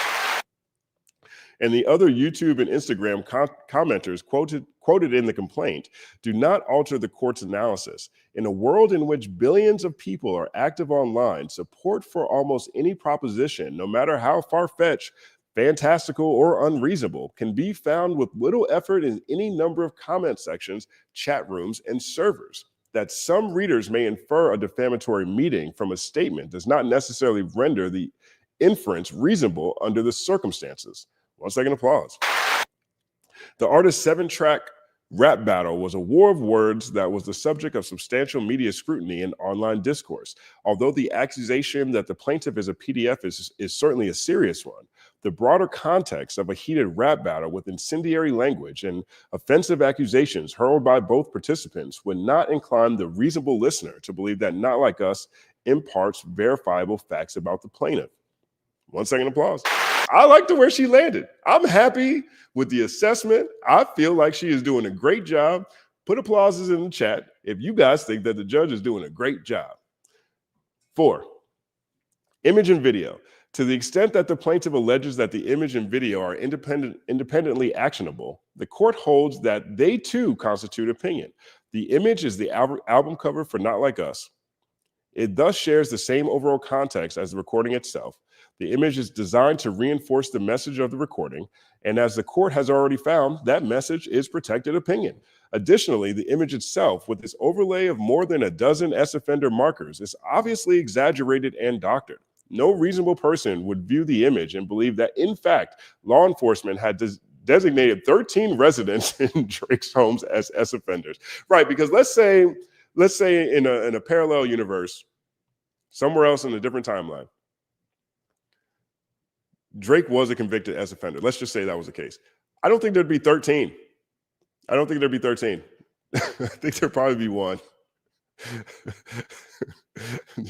I like this sentence so much. No reasonable person would view the image and believe that, in fact, law enforcement had designated 13 residents in Drake's home as S-offenders. The figurative imagery accompanying the music video also constitutes protected opinion. Plaintiff alleges, for example, that the video depicts a prolonged shot of a live owl in a cage. I had no understanding of why Drake's team would even include this in the legal file. There was 2 of them. This one and the anti-Semitic one. Now, I feel like I understand why they included the anti-Semitic one. They left that one hanging after the first, maybe the second. When the official lawsuit dropped. After that, they kind of stayed away from that one because, obviously. Tomato. But this particular one with the owl in the cage, this felt like such a reach. And it was almost as if they were trying to find anything. And the things that they did find were the most innocuous ones of them all. Like there's other stuff in that video that I was like, I can't believe this stuff didn't show up in these documents. I can't believe this. But this is the stuff they went with, and look how easily the judge shoots it down. Plaintiff alleges, for example, that the video depicts a prolonged shot of a live owl in a cage, projecting the message that Drake belongs behind bars. An image of a caged owl cannot reasonably be understood to convey a factual message. Similarly, depicting Kendrick Lamar playing hopscotch while singing a minor lyric is not suggestive of objective reporting. So many things, man. Drake either needs to fire everybody around him or start listening to him. And in the case of this legal team, I don't know. Maybe they'll go for an appeal. Maybe they're saving their best stuff for the next round. But they're up here. They up here put the owl in the cage as saying that, see, this right here, this is defamatory because Drake's not really in jail.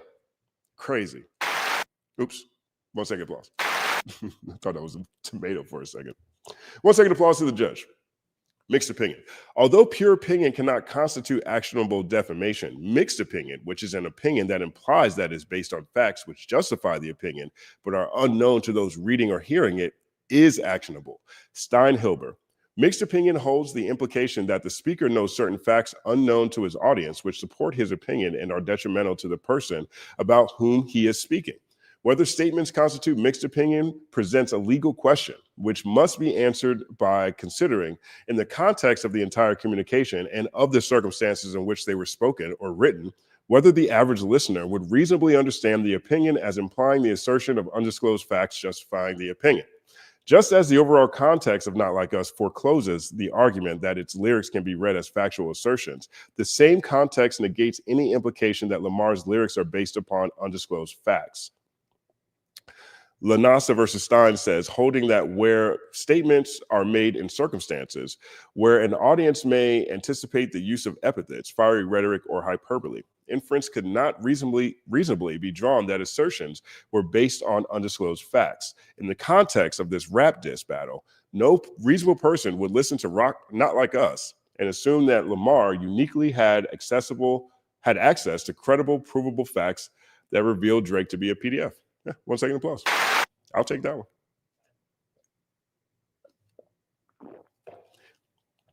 Plaintiff's argument that the lyrics to Not Like Us can be read to suggest Lamar's reliance upon undisclosed facts is unavailing. Plaintiff first posits that the line, "Say Drake, I hear you like I'm young," indicates that Lamar had heard from outside sources evidence confirming that Drake is a PDF, as disclosed in Infra. However, that ignores that this line is reasonably understood to be a direct response to Drake's challenge to Lamar in Taylor Made Freestyle to talk about Drake liking young girls. Heard it on the Button podcast, it's got to be true.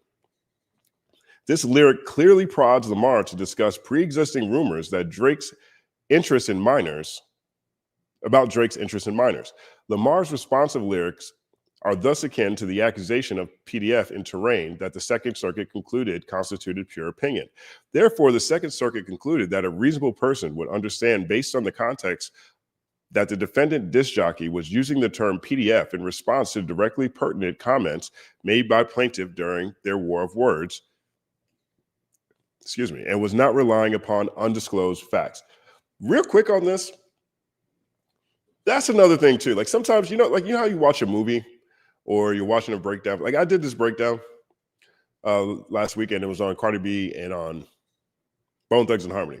And there was a part in there where I'm like, man, this part right here feels really slow, right? It was two quotes, one from Crazy Bone and one from DJ Paul back to back. And I'm like, man, I'm talking for a while. This feels really slow. And I was like, all right, but it's important. Let me get there. I still need this thing to move. But I know that it's going to pay off later, because I knew the payoff after showing those two was we got to see Bone Thugs and 3 6 Mafia fight at the Versus, right? It's like, okay, it's slow. Okay, it's words on the screen. It's not really moving. But then it's like chaos, right? The payoff hits, right? That's something that I felt like the sequel trilogy to Star Wars lacked. I mean, they lacked a lot of things, but there was no payoff, right? Because one, in the first one, homegirl, Ray, I think her name is, she's like super strong already, right? So the payoff normally in a movie is you watch the protagonists battle themselves, overcome their demons, and they win, right? Or in the first Star Wars, the first 3 Star Wars anyway, we saw Luke be kind of weak. He has to go train, and the payoff is that he beats Darth Vader. Well, there wasn't really a good payoff in those last 3 sequel trilogies. Homegirl was already super smart or super strong. The Force was crazy. She was pulling spaceships out the air, right? And so at the end, because I think also with the way they produced those things, there was not one clear vision. But by the end, I guess the payoff is that they beat Palpatine again. Like the payoff wasn't there, right? And that's how I felt about this line that keeps coming back up in this court case, this line from Taylor Made Freestyle. Talk about liking young girls as a gift to me, right? I thought Drake had a rebuttal for that, right? Like in 8 Mile for you, if you go 8 Mile your way through a rap battle, the payoff was that he knew something about him. He knew something worse, right? I guess Drake thought the payoff was all the stuff he said about Dave Free and Whitney. That is such terrible strategy again. Like that line to me still has not paid off, because this line right here is based on everything that we've read so far in this legal filing. This line right here has been most critical to him not even being able to get paid from his label. Not even to be able to get paid from his label. If this line didn't exist, and somehow the Not Like Us still happened, I'm not sure this case goes the same. But there's the payoff to this is Drake loses his case. That's the payoff to him telling Kendrick to talk about him liking young girls as a gift to me. No, it was a gift to UMG. Drake either needs to fire everyone around him or start listening to him. This is crazy. I have a 1 second applause to Judge Vargas. There, the second court concluded that a reasonable person would understand based on the context that the defendant disc jockey was using the term PDF in response to directly pertinent comments made by plaintiff during the war of words. It was not relying upon undisclosed facts. Plaintiff next points to the lyrics, "Rabbit hole is deep, I can go further, I promise." Plaintiff argues that a reasonable listener could view this lyric as a suggestion that Lamar has specific information to back up the assertions of the PDF. It is not at all clear that this is the nature of the reading of this lyric. Here is the footnote here. Plaintiff claims that this interpretation is disputed and that the court could require vital witness testimony. I remember this now. This is actually really important. Take it. Like, I don't understand what's going on with Drake's team at all. But listen to this. Plaintiff claims that this interpretation is disputed and the court would require vital witness testimony in order to properly understand this lyric's meaning. Yet at oral argument, plaintiff's counsel could not provide the court with any alternative understanding of this lyric. Furthermore, the Heart Part 6, Drake confirms that he understands Lamar to be referring to those pre-existing rumors when Drake rapped, "Only effing with Whitney's, not Millie Bobby Brown's, and I'd never look twice at no teenager." To understand the relevant context for these back and forths, the court takes judicial notice of the fact that Millie Bobby Brown is a well-known actress and that she has given interviews stating that she and Drake formed a friendship when she was 14 years old and he was 32. This is what I'm saying. Like the lawyer was in court. The judge's like, "Oh, well, how else could you take this line?" I mean, I don't know. I mean, that's a great question, Your Honor. How else would you take the line? Crazy. Tomato. Those guys. Even if this line was susceptible to such an interpretation standing alone, however, no reasonable listener could understand it in a way given the overall context. Indeed, during this rap battle, Drake and Lamar used similar hyperbolic, threatening language. "But don't tell no lie about me, and I won't tell no truths about you. Your darkest secrets coming to light." Drake did the same thing there too. That's another great pull quote from the judge there. "I've been in this industry 12 years. I'm gonna tell you one little secret. It's some weird ish going on, and some of these artists here to police it. I got your effing lines tapped. I swear that I'm dialed in. What about the bones we dug up in the excavation?" It was going back and forth.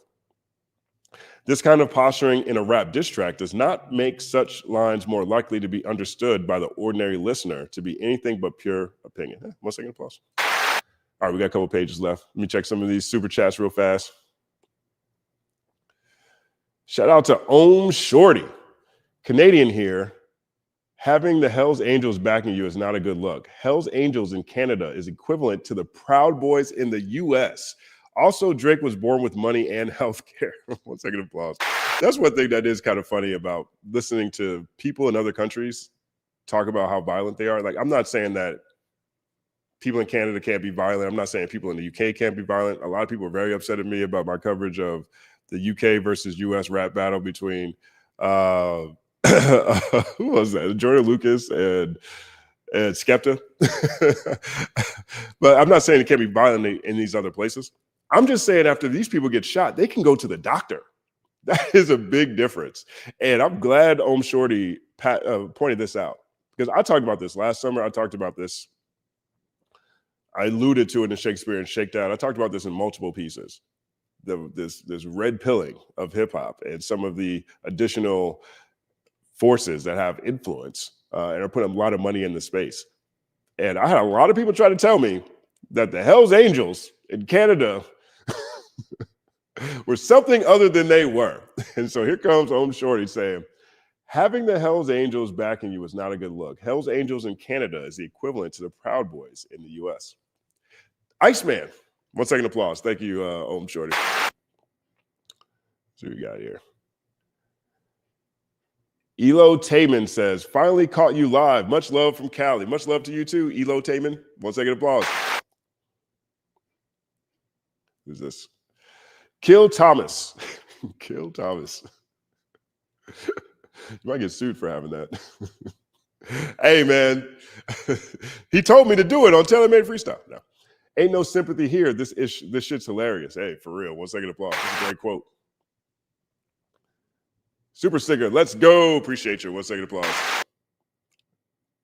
Divine eternally. This is what we got. I don't see Tupac recovering after his many antics. The trying to free the slaves bar rubs so many people the wrong way. We'll never get over it. We'll never get over this. 1 second, Paul.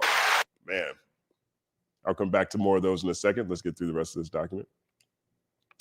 Second-degree harassment. New York does not recognize a civil cause of action for harassment. New York does not recognize a cause of action to discover damages for harassment. With regard to the alleged harassment, New York does not recognize a common law cause of action to recover damages for harassment. Notwithstanding this precedent, plaintiff attempts to bring a claim for harassment under Section 242.6.3. There's some shade in that. Notwithstanding this precedent, the plaintiff still tries to do it. Tomato. A person commits harassment in the second degree when they hold the intent to harass, annoy, or alarm another person and engaging in a course of conduct, or repeatedly commit acts which alarm or seriously annoy such person and which serve no legitimate purpose. New York Penal Law 240.26. Plaintiff alleges that the recording, video, and image, individually and collectively, provide a call to target Drake, including through violence, and that defendant's course of conduct is publishing specific and unequivocal threats of violence, has placed plaintiff in reasonable fear of physical harm. This state criminal statute does not provide a private right of action, however. Accordingly, plaintiff fails to state a claim for harassment. Under New York law, where a penal statute does not expressly confer a private right of action on individual pursuing civil relief, recovery under such a statute may be had if a private right of action may fairly be implied. To determine whether a criminal statute gives rise to private right of action, court looks at three factors. One, plaintiff must be one of the class whose benefit the statute was enacted. Two, recognition of a private right of action must promote the legislative purpose. And three, creation of such a right must be consistent with the legislative scheme. The third factor's bar is high because, as a general rule, when a statute is contained solely within the penal law section, the New York legislature, intended it as a police regulation to be enforced only by a court of criminal jurisdiction. Thus, rarely is there a right of action under a criminal statute. In the absence of any guidance from the state courts, federal courts are hesitant to imply a private rights of action from state criminal statutes. In Hammer, the New York Court of Appeals concluded that there was no private right of action under animal protection criminal statutes because enforcement authority lies with police and societies for the prevention of cruelty to animals, and violations are handled in criminal proceedings. In light of this comprehensive statutory enforcement scheme, recognizing a private right of action would be inconsistent with legislative intent. Recognizing a private right of action for criminal nuisance would not be consistent with the existing mechanism for enforcing the statute. Consistent with the precedent, courts routinely dismiss civil harassment claims as not cognizable under New York law. See Cablevision. Applying Hammer to uphold dismissal of harassment claim based on penal law. See Broadway. New York does not recognize a civil cause of action for harassment. See Masick. Applying Hammer to find there is no implied right of action under Section 240.26. And then see Gottlieb, which came up in the previous filings. Plaintiff's allegations of perjury, witness intimidation, witness or evidence tampering, and harassment are criminal charges without a private right of action. This section is loaded with legalese, but it's actually pretty funny, right? like Drake's team was trying to get a private right of action for harassment on this. And the judge is like, I don't know why they would try to do that. I don't know why they would try to do that because of all these reasons. While plaintiff cites cases in which courts have recognized a private right of action for criminal harassment under New York law, most of this authority predates Hammer. As for the two cited cases that post-date Hammer, neither of those cases mention Hammer or engage in the analysis required by the New York Court of Appeals to imply a private right of action from a provision of the penal law. So what they're saying here is Drake's team, I take this to mean that Drake's team probably thought Hammer was a problem. They probably thought this one case was a problem. So let's go cite cases that took place before this Hammer decision, and let's get a couple of cases that may have happened after that don't mention Hammer at all. So I think Drake's team really knew that this Hammer case was going to be a difficult precedent for them to beat in court and was hoping that they can get away with it or get around it. And shout out to Judge Vargas. She batting 1,000 right now. 1 second applause.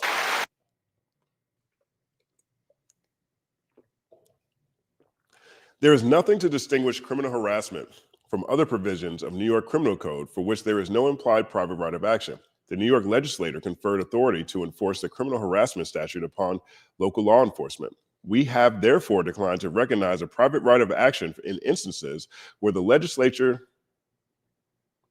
let me see, let's wait. Where the legislature specifically considered and expressly provided enforcement mechanisms in the statute itself. There are no indications in the statutory scheme that the legislature intended to confer a civil cause of action for violation of section 24026. Plaintiff's claim for harassment must therefore be dismissed. Lost that one too. 1 second, pause. All right, here's the last one. Let me get this footnote actually. For example, Bai Kuo Tang's discussion of this issue is limited to a single sentence, a quotation from Blasetti versus Pietropolo. Blasetti, in terms, simply states that an implied cause of action exists without engaging in further analysis and cites as support for this proposition cases under that predate Hammer. Further, an examination of the cases on which Blasetti relies likewise finds that none conducted the analysis required under New York law. The court does not find these authorities persuasive. Okay, so that's how they took that L. All right, here's the last section. Now, this last section is the business side of this, right? This is the part of the case where Drake's team was alleging that UMG was using shady business practices, including paying influencers and botting streams. Okay, so this is how the judge views Drake's team's argument when it comes to these things. And I got a kick out of this too. And this is basically the end of the filing. Plaintiff's final cause of action brought under Section 349 of New York General Business Law fares no better. Section 349 prohibits deceptive acts or practices in the conduct of any business, trade, or commerce, or in furnishing of any service. Plaintiffs allege that on information and belief, defendant engaged in deceptive acts and practices in the conduct of business, trade, and commerce by covertly financially incentivizing third parties, including music platforms and social media influencers, to play, stream, and promote the recording. As one example, plaintiff alleges that he understands that UMG covertly paid a popular NFR podcast to promote the recording and publish podcast episodes and other content about the recording. On information and belief, plaintiff further claims that UMG used its resources to incentivize third parties to use bots to stream the recording and subsequently extolled the recording streaming numbers on Spotify while knowing that millions of streamers were false and fraudulent. Lastly, the amended complaint alleges that UMG paid at least one radio promoter to engage in pay-for-play arrangements, or payola, of the recording on New York radio stations. To successfully state a claim under Section 349, a plaintiff must demonstrate that, one, the defendant's deceptive acts were directed at consumers, the acts are misleading in a material way, and the plaintiff has been injured as a result. Chufin Chen versus Duncan Brands. Plaintiff asserts that the defendant's deceptive acts and practices were intended to inflate the public's view of the recording's popularity and success, which will lead a reasonable consumer of music to be materially misled. Defendant first argues that the plaintiff uses an improper pleading device, as his Section 349 allegations all rest upon information and belief and do not go beyond pure conjecture and speculation. Plaintiff counters that the applicable standard is plausibility under Ashcroft and Bell Atlantic Court versus Twombly. Twombly does not prevent a plaintiff from pleading facts on information and belief in appropriate circumstances, but the plaintiff may only do so where the facts are peculiarly within the possession and control of the defendant, or where the belief is based on factual information that makes the inference of culpability plausible. Excuse me. I read that really. That was really chunky how I read that one. Let me do it again. But the plaintiff may only do so where the facts are peculiarly within the possession and control of the defendant, or where the belief is based on factual information that makes the inference of culpability plausible. In that scenario, the allegations must be accompanied by a statement of facts upon which the belief is founded. Plaintiff argues that both Pacter conditions are satisfied because the amended complaint alleges that UMG made indirect payments to a wide array of unknown third parties and also pleads sufficient factual information concerning UMG's scheme, including examples thereof, contemporary reports, as well as UMG's past practices. At oral argument, plaintiffs stressed that Not Like Us was the fastest song to reach 300 million streams on Spotify. Hey, 1 second applause. Within just 35 days. 1 second applause, that's fast. Which plaintiff argues is a sufficient basis for the court to infer that the defendant implemented a technique to manipulate stream totals, among other unprecedented tactics, to reach unprecedented rocketing up of the streaming chart. The court disagrees. Judge Vargas, be on it. 1 second applause. To allege that UMG implemented covert practices to manipulate streams of Not Like Us and inflate the recording's perceived popularity, plaintiff relies on tweets by individual users and reporting from fans to allege that UMG utilized covert tactics to manipulate streams of Not Like Us. Here's the footnote. Tweets are now known as posts on X. X was formerly Twitter, yada, yada, yada. The court finds plaintiff's reliance on online comments and reporting insufficient to meet the plausibility standard. See Castaneda versus Amazon, which says finding that when it comes to particularity and plausibility too, the experience of a no-name person from a small set of anonymous customer views does not add much heft to the complaint. This case here says, finding a lack of probity from anonymous online comments that invite commentators to make outrageous statements under a veil of secrecy. A small sample of users' possible experience communicated through tweets and other anonymized commentary fails to establish a plausible inference that UMG manipulated listeners into streaming Not Like Us instead of Drake's music. This part right here, this next part, this is something else. When I was looking at these cases before, these filings, I was really curious as to how Drake's team would prove these things. And it doesn't seem like they did, obviously. But listen to how they describe this next part too, because I had these questions in my mind, and here's how the Judge Vargas viewed this. While these covert practices of providing financial incentives to undisclosed third parties and leveraging of business relationships, if they exist, may be facts that are peculiarly within the possession of control of UMG, plaintiff's allegations, based on what boils down to unreliable online commentary, do not form a sufficient factual basis such that there is a reasonable expectation that discovery will reveal evidence of illegality.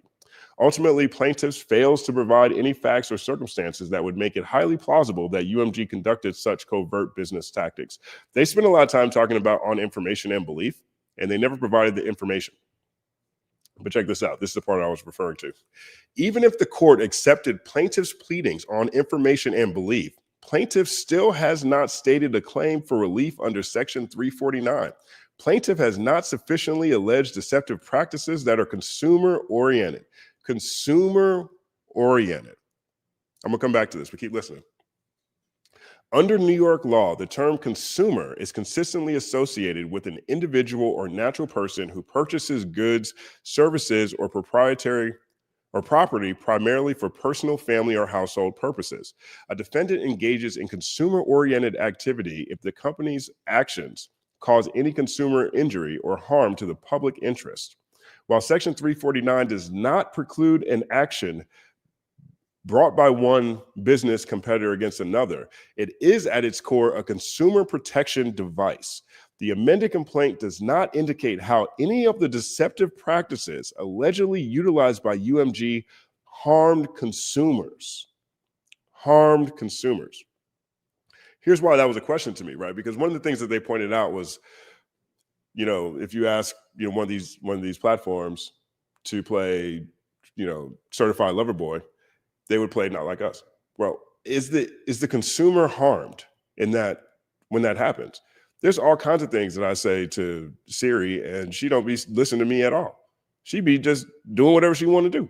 And I just have to go back and say what I wanted to say, I have to say it again so that she does what I asked her to do. And so in that situation, I can understand Drake being harmed. I can understand other artists being harmed. I can understand that being used or thought of as a tactic that is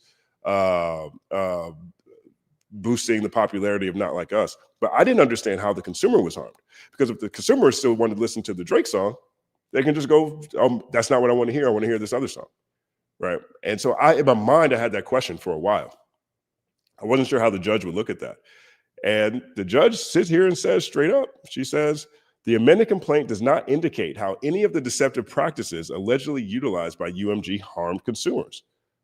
For example, the amended complaint does not allege that consumers paid more than they otherwise would have for a product purchase or purchase a product that they otherwise would not have because of misrepresentations regarding the product, or otherwise received less value for any purchases that they did make. This case says holding that Section 349 is limited to deceptive practices that pertain to an issue that may bear on a consumer's decision to participate in a particular transaction, or which undermine a consumer's ability to evaluate his or her market options and to make a free and intelligent choice. The amended complaint is somewhat vague as to who the class of consumers is and what product, goods, or services they are purchasing. It is not clear how the alleged redirection of Spotify users who are searching for other unrelated songs and artists to the recording would amount to actual harm of consumers or any limitation of their choices. At most, the allegations suggest that UMG engaged in practices to make Not Like Us seem more popular than it actually was without connecting the activity to any consumer harm. Such practices, without more, do not state a claim under Section 349 of the GBL. Conclusion. Defendant's motion to dismiss is granted. The clerk of the court is respectfully directed to terminate ECF numbers 42, 78, and 81, and the case is closed. 9-second applause.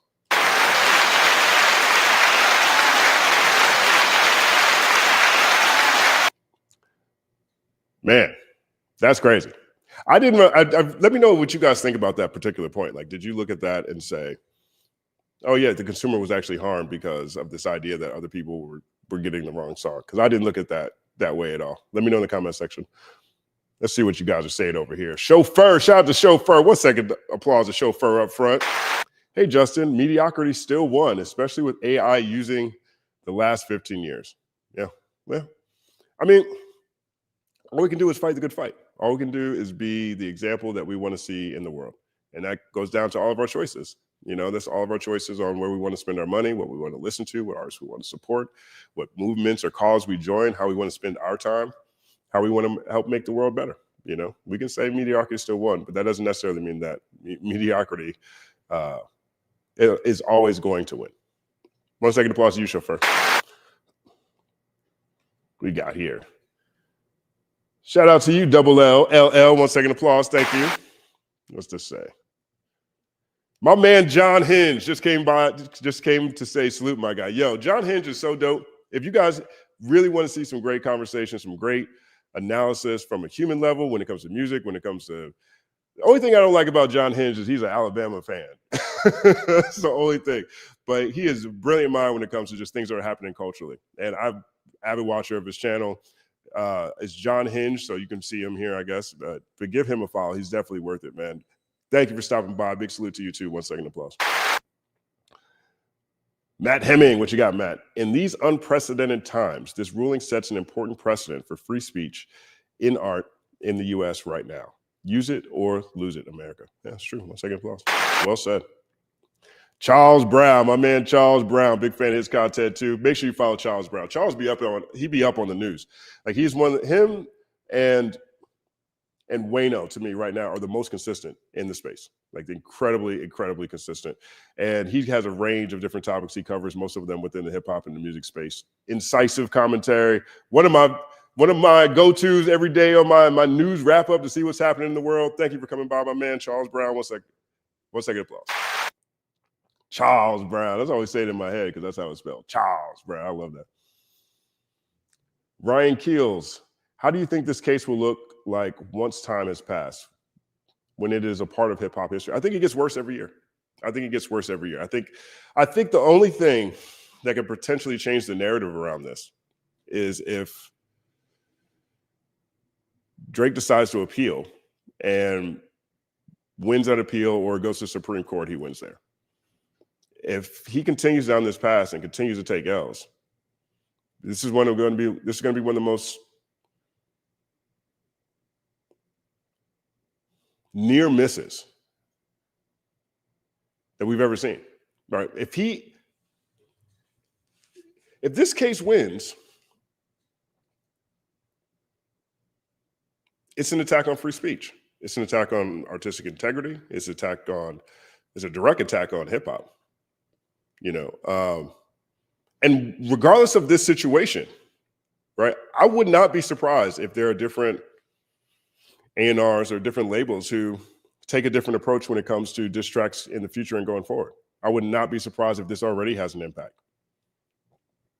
So I don't know how, and with all this AI out here too, research in the future is a lot easier.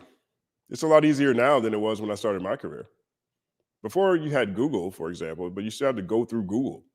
You had to go look through all the links.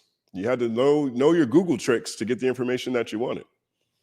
AI is kicking that summary out up front first. So I think that this, I had a piece, I did a Go piece on Drake, and I talked about how his loss to Pusha T was the worst loss in hip hop history. And that is no longer the case, clearly. But the range he was willing to go, the extent he was willing to go for self-serving purposes, however many bots or minions trying to package this as an example of trying to help artists against major labels. Well, that's not how his legal filings read. Whatever spin was coming out of certain commentators saying that, well, Drake has a better chance of winning this than you might consider. He's doing this for everybody. That's not what his legal filing said. That's not the arguments that his lawyers were making. We just read through the judge's decision where they pointed out all the arguments that the lawyers were making. Drake's team couldn't even articulate how they didn't even make the point that when it comes to Spotify, for example, other artists are consumers, right? So we'll take Curtis King for example. Shout out to my man, Curtis King. He's an artist and he's a consumer. So if all the bots are promoting one artist or an AI artist or whatever they're doing, you're taking away from the revenue share that can go to other artists. Drake's team didn't even make that argument in their legal filings. Everything was very much centered around him, right? So I can't even find an altruistic angle on this at all. So I don't think the future bodes well, given that this case is dismissed, unless Drake decides he wants to file an appeal and he's more successful at the next level or at the Supreme Court level. Now, if I'm Drake, that's a lot to risk. But also, if I'm Drake, maybe I'm just to that point, and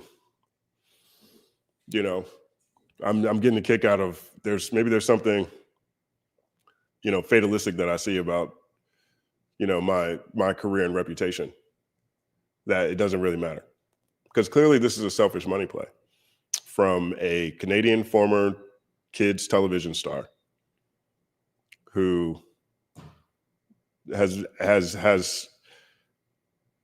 played the same character in rap for the past 20 years.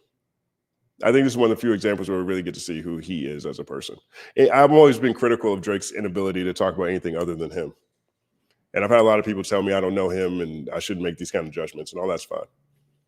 But it's acts like this, where he's willing to take away other artists' rights to express themselves, jeopardize the rap industry's willingness to help support certain artists who say certain things, compromise freedom of speech at an artistic level, and at a time when freedom of speech in general is under attack in multiple ways, all because he lost a rap battle and he felt like he should get paid for it.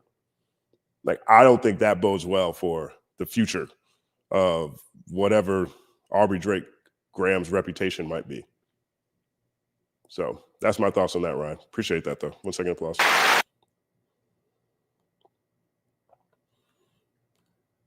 Zeta Zeitgeist, that judge might not even realize she just changed the course of history. Love the show, by the way. It's all happening. Appreciate you too, bro. 1 second applause. Just Gwen. His team announced he's appealing. He's appealing. All right, well, that's what it is. He is appealing. All right, let's go see what that announcement looks like. Drake appealing. Let's see what this looks like in real time. All right, spokesperson for Drake has released a statement to XXL regarding today's court decision to dismiss the rapper's defamation lawsuit against Universal Music Group over Kendrick Lamar's Not Like Us. We intend to appeal today's ruling, and we look forward to the Court of Appeals reviewing it, the statement reads. Earlier today, Judge Jeanette A. Vargas issued a ruling siding with UMG before the trial stage. Drake has brought this action against UMG for defamation, harassment in the second degree, and the violation of Section 349 of the New York business law. Before the court is defendant's motion to dismiss pursuant to Rule 12b-6 of the Federal Rules of Civil Procedure because the court concludes that the allegedly defamatory material is Not Like Us, our non-actual opinion. The motion to dismiss is granted. All right, well, that's what he says. He says he's doing it. I mean, I guess there's, what else do you have to lose at that point, right? I guess what else do you have to lose? Did you guys see that? Could you guys see that? Let me see. I don't know if you guys can see that. Maybe I just read it. Yeah, I'll put it on the screen. Share this tab instead. There you go. Yeah, so here it is right here. So he is appealing it. That's what he's doing. What do you guys think about that? You think he should appeal? I guess you're this far down the rabbit hole. If I'm Drake's lawyers, I'd probably tell him to appeal. Seems like a pretty consistent check. But let's see. Thank you for that, Just Gwen. Appreciate that. 1 second, applause. Mike L., do you think this case impacts artists who may be facing legal battles like RICO cases for lyrics that may suggest crimes being committed in real life by the artist or affiliates? 100%. I mean, that's another thing that I think is at stake here, right? We already, lawfare has been used in hip hop for a very long time now. But here's another example, right? If this case goes through and they look at these lyrics as being defamatory because a judge rules that everything Drake or that Kendrick is saying is true, the spillover effect is much broader. It's a much wider net than just what's happening in hip hop. And that's one of the reasons why I've been adamantly against this. I don't like rap lyrics being used in court at all. And definitely not for situations like this. You know what I mean? So that's my point of view on it, but I do 100% think that there is an impact here when it comes to that. 1 second applause to you, Mike. K-Way, UMG is giving him an out, and he's like, nah, he will not learn until it costs him everything. 1 second applause. That is the truth. Now, we have a statement here from UMG. Now, this statement is earlier. The statement was released prior to Drake's team announcing that they're going to appeal. But here is what UMG said. Share this tab instead. Where's that?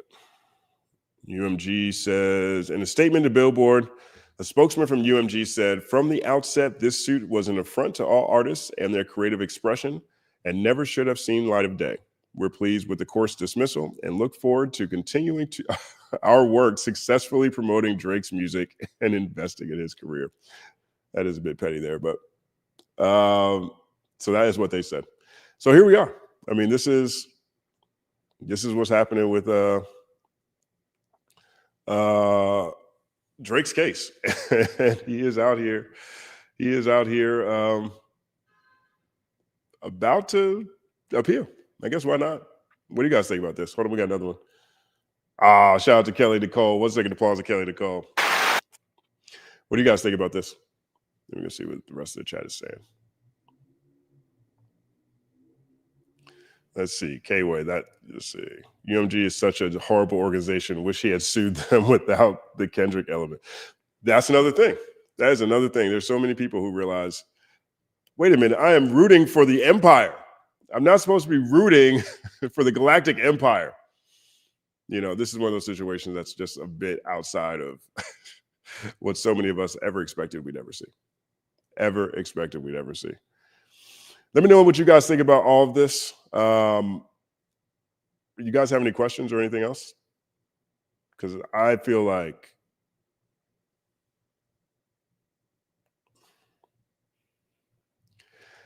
I feel like the big takeaway from this, in my opinion, is all the things that can be avoided if you're just a better person. I don't know if you guys have been paying attention with how people view the origins of this battle. And a common conversation for a long time has been, it started with control. And that conversation has now shifted. It's now shifted to Drake and J. Cole not being happy with Kendrick getting Hottest Rapper Alive by MTV in 2012, maybe, or 2011. And that's when the subs started. Glass Malone talked about that this week. Jeremy Heck talked about that this week. There's been a viral video, theory video that went around a few months ago that really put this stuff together, talking about how Kendrick simply winning the accolades from a media outlet is also a part of this story. Now, if that's truly the case, not being able to accept someone else having success, not being able to check your own ego before it leads to you debasing yourself and apologizing on stage at your own festival, or suing your record label over a rap battle that you started. He's taken it this far.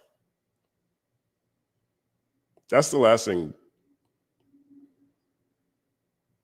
legacy that I have for this entire unfortunate debacle, this Shakespearean shakedown, if you will. It's a reminder of all the things that can stop you from being successful, all the things that can get in your way, all the trouble you can get into by simply not being a better person. I think I'm gonna leave it there. Yo, I appreciate you guys with this live now. I haven't done an individual live by myself. So thank you guys for rocking with me today. I think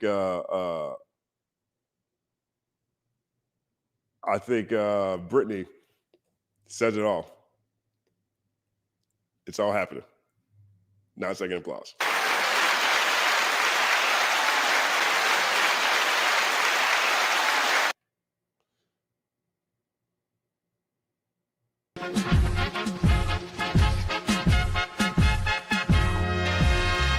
Justin Hunt is here, it's all happening. Justin Hunt is here, it's all happening.